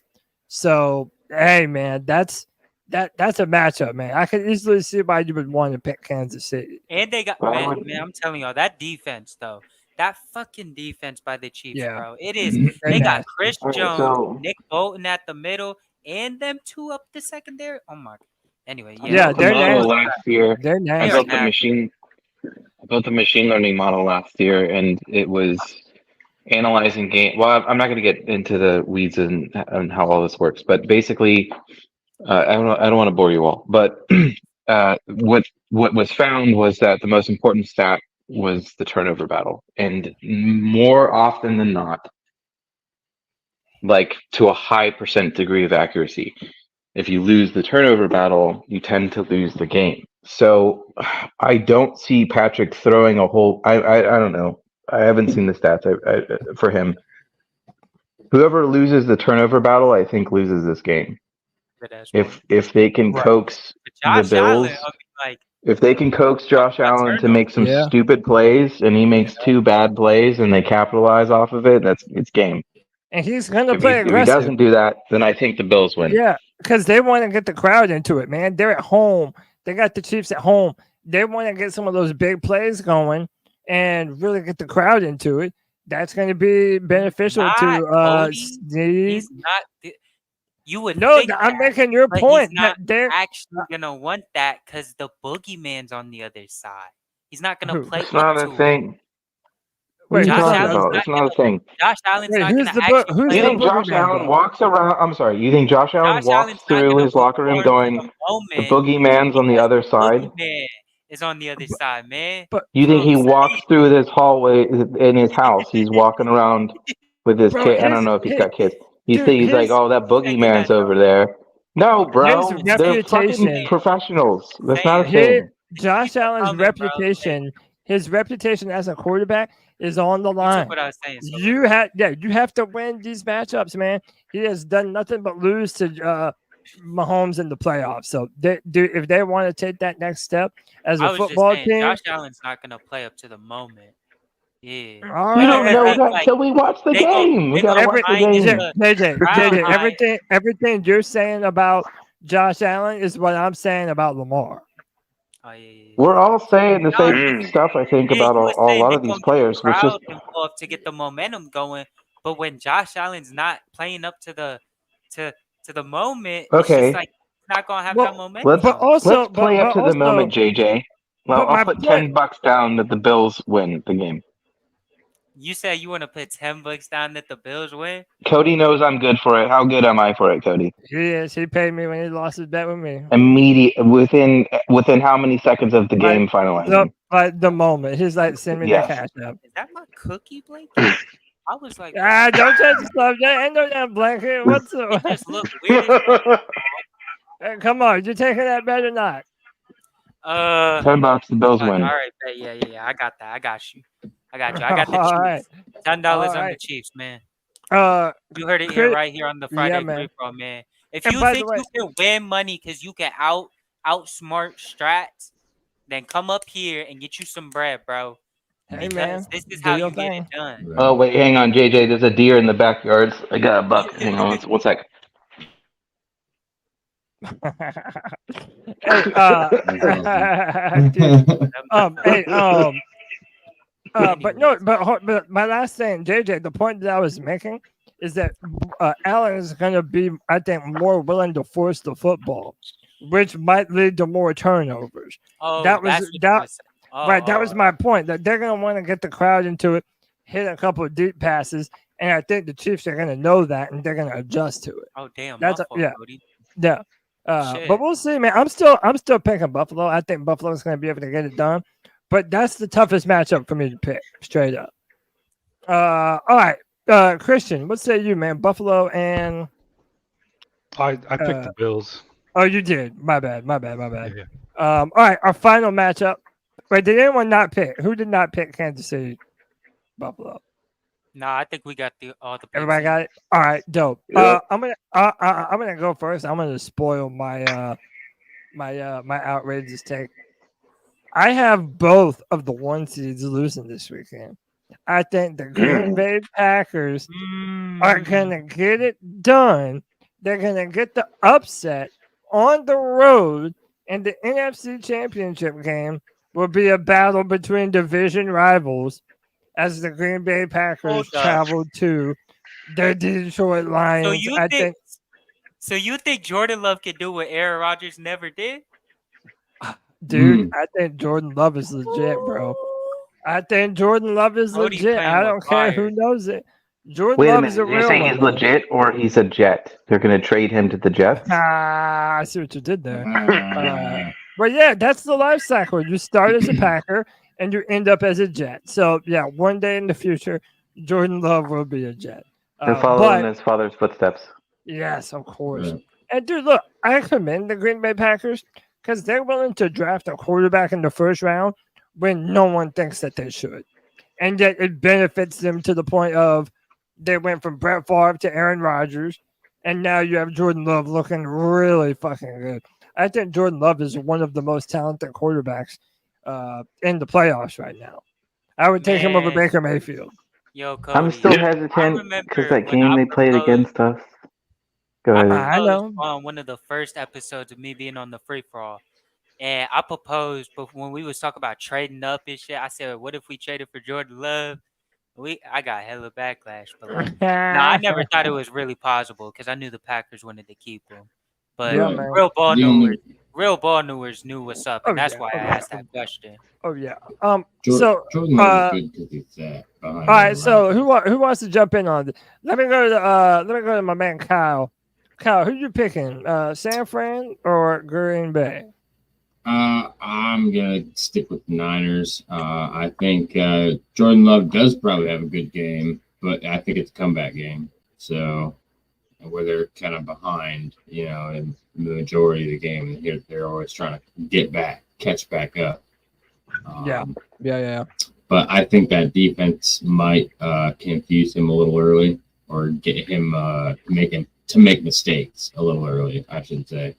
And we'll see how that goes. But I mean, Packers are still a really good team, and I commend them for being the youngest team in the league and being in this round of the playoffs. You know, but I hear it. I think the Niners win it. I mean, that's them and Baltimore are legitimate super teams. I'm gonna go next. I agree with I agree 100% with Kyle. The 49ers are gonna win this game. It's one thing when you're playing Leighton Vander Esch and whoever the fuck the other Cowboys linebacker is, whatever bum it is. But it's another thing when you're playing Fred Warner and Greenlaw. Those are two all-pros. You got Nick Bosa and Chase Young, Javon Hargrave up the middle with company. Man, I'm telling you, it's a whole different defense right here. Whole different schematics on defense. You're not playing Mike McCarthy. You're playing fucking Kyle Shanahan. All right, you're not just gonna completely out scheme him and he's wide open. Nobody within 20 yards. How is he this open? That's not happening. That's not fucking happening, guys. I think we need to get a grip. Jordan Love, yeah, you gonna make a few throws off your back foot. You gonna make them, and then the 49ers are gonna take them to the house. That's what's gonna happen. That might happen in garbage time though, when the game is already over. I think this will be the largest lead of the game, of the weekend. I mean, like the 49ers will have the largest margin of victory this weekend. There we go. Just remember, if it doesn't go that way, remember who told you that Jordan Love was fucking him, boy. Remember who told you that shit. 100%. But that's why I love differences of opinions, because we can come in here the next fucking week and be like, "See, I fucking told you so." Fucking told you, dipshit. It's perfect. Good times. Christian, Green Bay versus San Fran. Who you got? Oh man, I got. I think Shanahan just spanks his former protege. I take the Niners going along with the logo. Oh, I didn't even put that together that they were on a coaching staff with each other. Damn, good call. Good call. Yeah, and by the way, I would have no problem pulling for Christian McCaffrey to win his shit. Kyle is also 2-0 against the Packers in the playoffs, against Matt LaFleur specifically. Yeah. I thought you meant Kyle on the show for a minute. No. Damn, no. Kyle Shanahan. That's what's up. Kyle Shanahan. Kicking that ass. Kyle Shanahan is 2-0 against Matt LaFleur in the playoffs. Stats, you pick Green Bay, San Fran? Yeah, I have not. I'll pick San Fran, but the reasoning behind the pick is, I mean, you guys all made very valid points that I agree with. I haven't heard anything yet that I disagree with on this front. But the main focus is, and I'm really kind of torn on this one, because at the same time, parity, I don't want to really see it succeed. I mean, that sounds terrible. I want to see them all the NFL players succeed, but except when they play our team or when I don't know. In this case, it just feels weird that he would go straight into a Super Bowl and like come out with a win off that. And it makes me feel, if I'm being honest and open, that I'm a little salty because our teams have been substantially better because we had McCaffrey and we had these pieces to kind of play, and like we never finalized it. We never did it all. So, but then at the same time, you have Wilkes there, and you got McCaffrey there, and isn't Darnold there or no? Is he? Yeah, Darnold's the backup. Yeah. So I mean, you're thinking like, shit. You guys put up with a whole great deal of mess since you've been here, and we are your fans still. We appreciate you. We want to see you succeed more than anyone else in the league still, other than our own team. And it's hard to. I think I'd be comfortable with.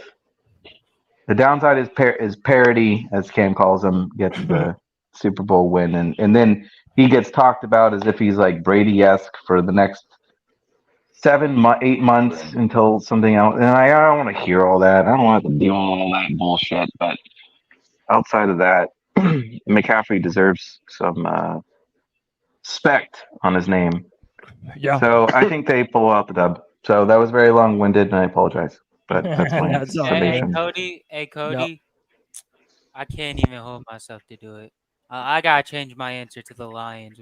I can't keep going. Never mind. Yeah, I was about to say, man, what the hell is you doing, Yeah. bro? Yeah, I couldn't keep it, man. I kept looking at the screen. I'm sitting here looking at this shit, and I'm actually on my notes keeping track. I've been doing it all year, by the way, of every game each week, and I put the Buccaneers down. I was like, man, but that man. You want to Jersey retract the bet we made? Yeah. We can No, retract the bet. We made a bet about the Chiefs game. That's the bet we made. Oh, right, true. That's right. No, you're right. No, dude, Detroit, they seem like a team of destiny, man. Like I feel like I feel like they're gonna make some waves. Yeah, although the Panthers felt like that once upon a time, and that didn't turn out too well. So I don't know, man. We'll see. If the Buccaneers win, I'm gonna be salty. The last person to pick, my man, D's Ill Skills. Who you got, man? Green Bay traveling to Santa Clara to take on the Niners. Yeah, last week the Cheeseheads rolled into Dallas. I feel like Dallas either overlooked Green Bay and thought they had that game wrapped up, or it was the other way around, and they just got nervous and they weren't ready for the moment against Green Bay. One or the other. That wasn't the Green Bay team that came into Carolina and gave up 30 points to our rookie quarterback Bryce Young. That wasn't the Dallas Cowboy team that had been undefeated and dominant at home all year long. So going into San Francisco, I have to feel that the Green Bay Packers are going to have a hard time replicating that performance against a hungry San Francisco team. This is a team that wants to get back to the Super Bowl. This is a team that's added more weapons like Christian McCaffrey. Yeah, and I think Christian has a large desire to be successful, and he always has in his career, and he's always dedicated himself to excellence. And I feel like that San Francisco running game might just hurt the Green Bay Packers coming up.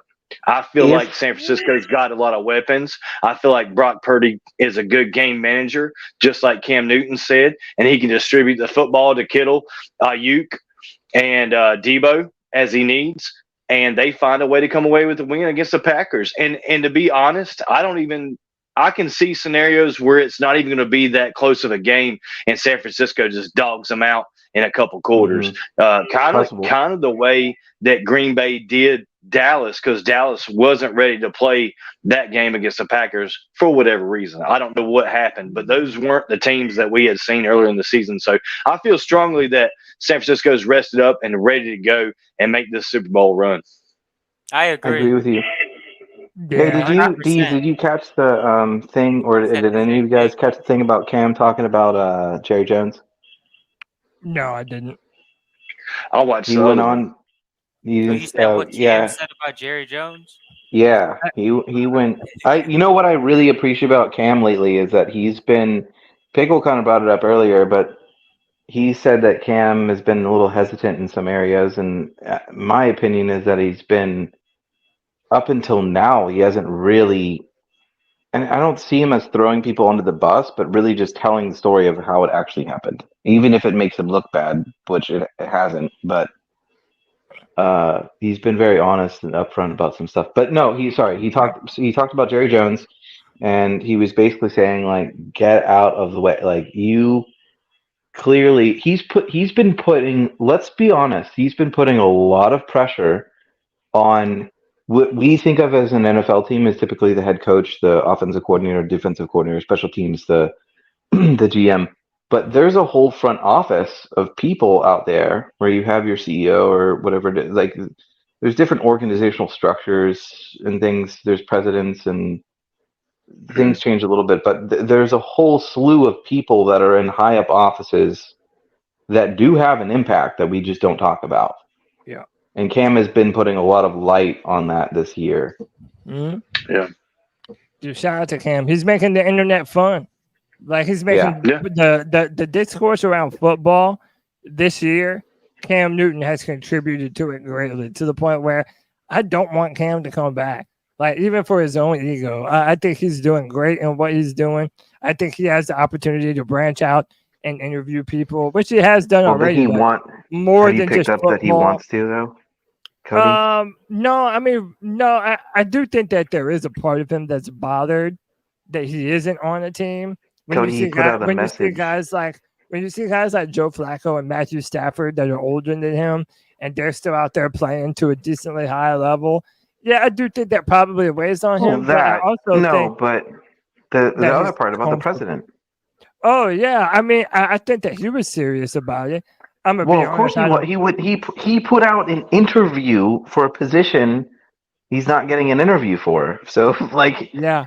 Oh, but I could you have had to take the time out of your day to prepare that shit. I could have told you that they were never going to take him seriously as an actual. No one will. Yeah. No, and it's going to be the They should. downfall of every organization that agreed. Everyone should, but they're not going to because it's a 32 all boys club, and we know how this works. Yeah, man. There's inner Right. workings. There's secrecy. There's games. There's clubs. There's. But man, you look, know, like I'm saying, tell me you don't think four of these NFL owners are like super nerds and they have like a chess club that they play or something? You know, But dude, like I said, I'm happy that he's in the role that he's in. I would like to see him in the president role, but dude, he's made the dialogue and discourse around football so fun this year. Like the fact that he's bringing up the discussion of game manager versus a game changer. Like we have that all the time, but I felt like that was forced into a national media conversation.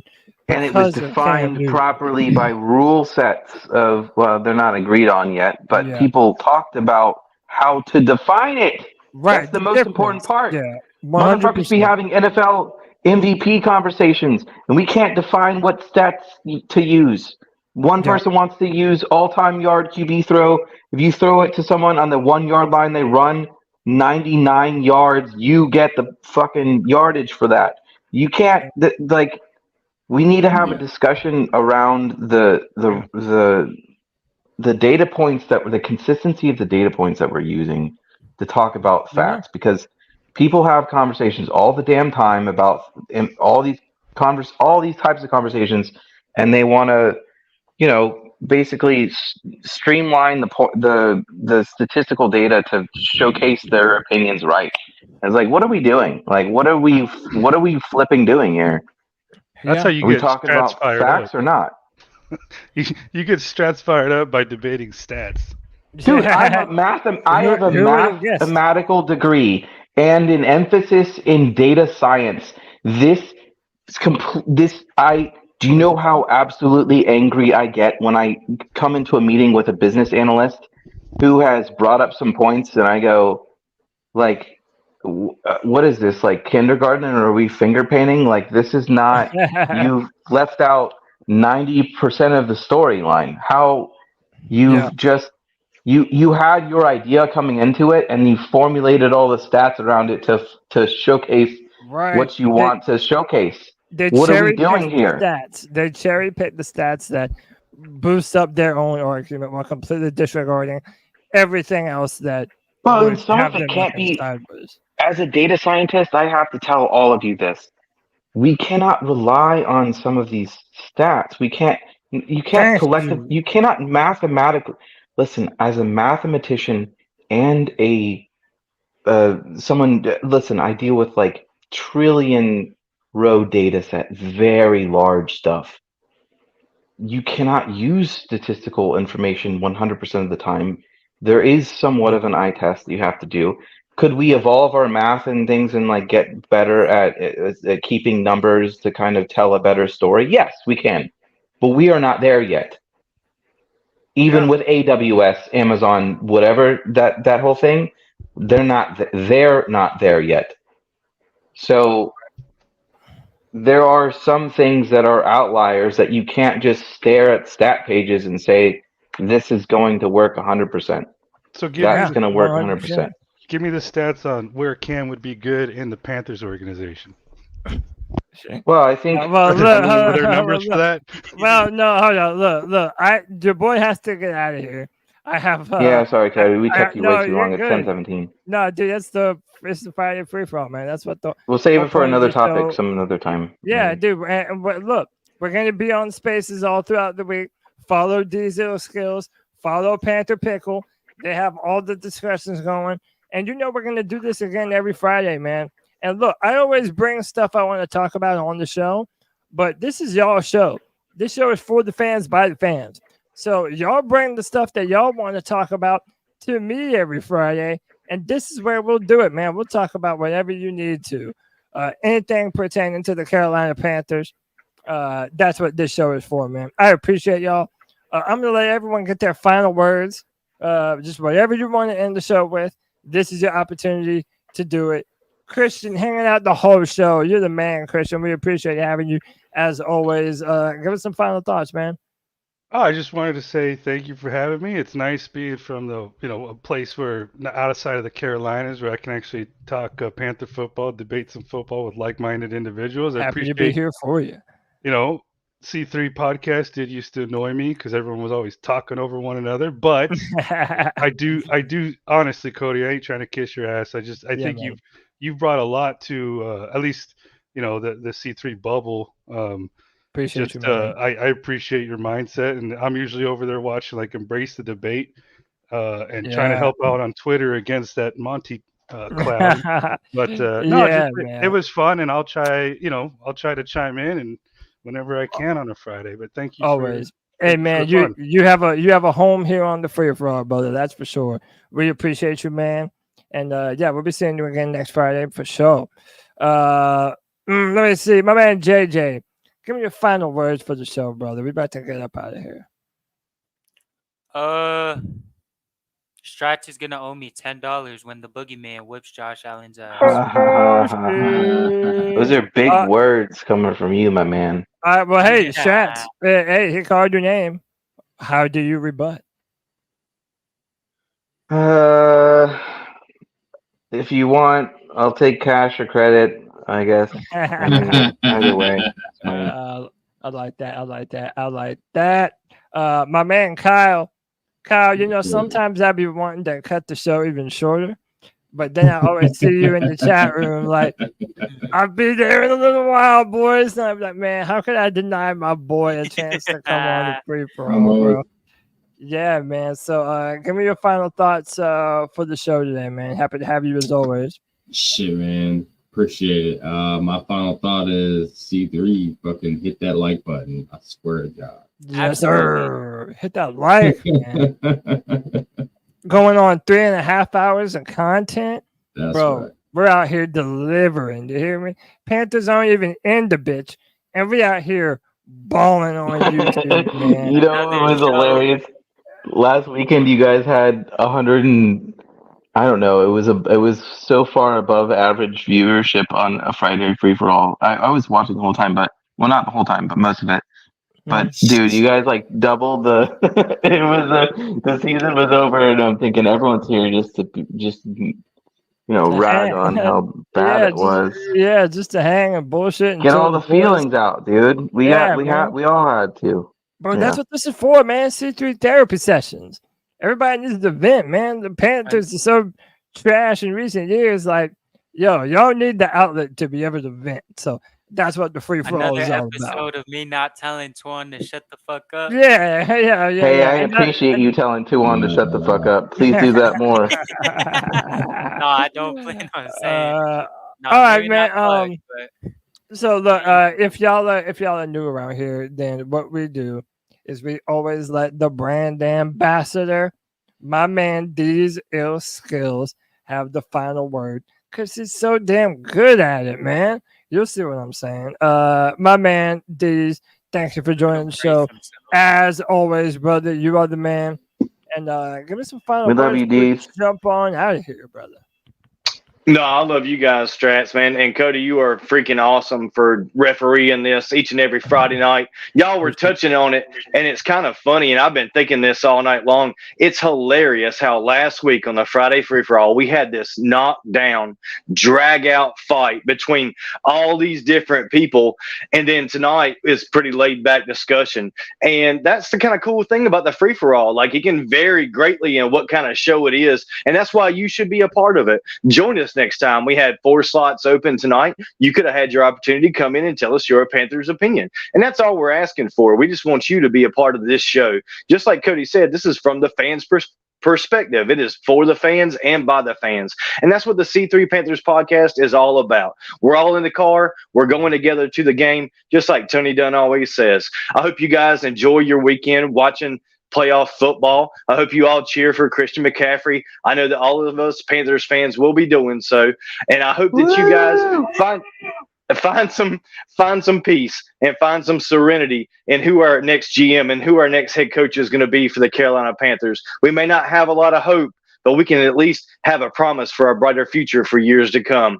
Cody, I thank you for letting me be a part. I'm DZL Skills. Get up with me and Panther Pickle. JJ, all your favorites from the C3 Panthers podcast on Twitter. We're on Spaces almost every night. We're just having a discussion. We want you to join. Sometimes we're just hanging out and chewing the fat. Make sure, since Panther Pickle is not here, you go to CarolinaCatChronicles.com, get his t-shirt so you can tell all your favorite family members and friends, and of course, all your people at work to shut the hell up. Cody, thank you for letting me be a part.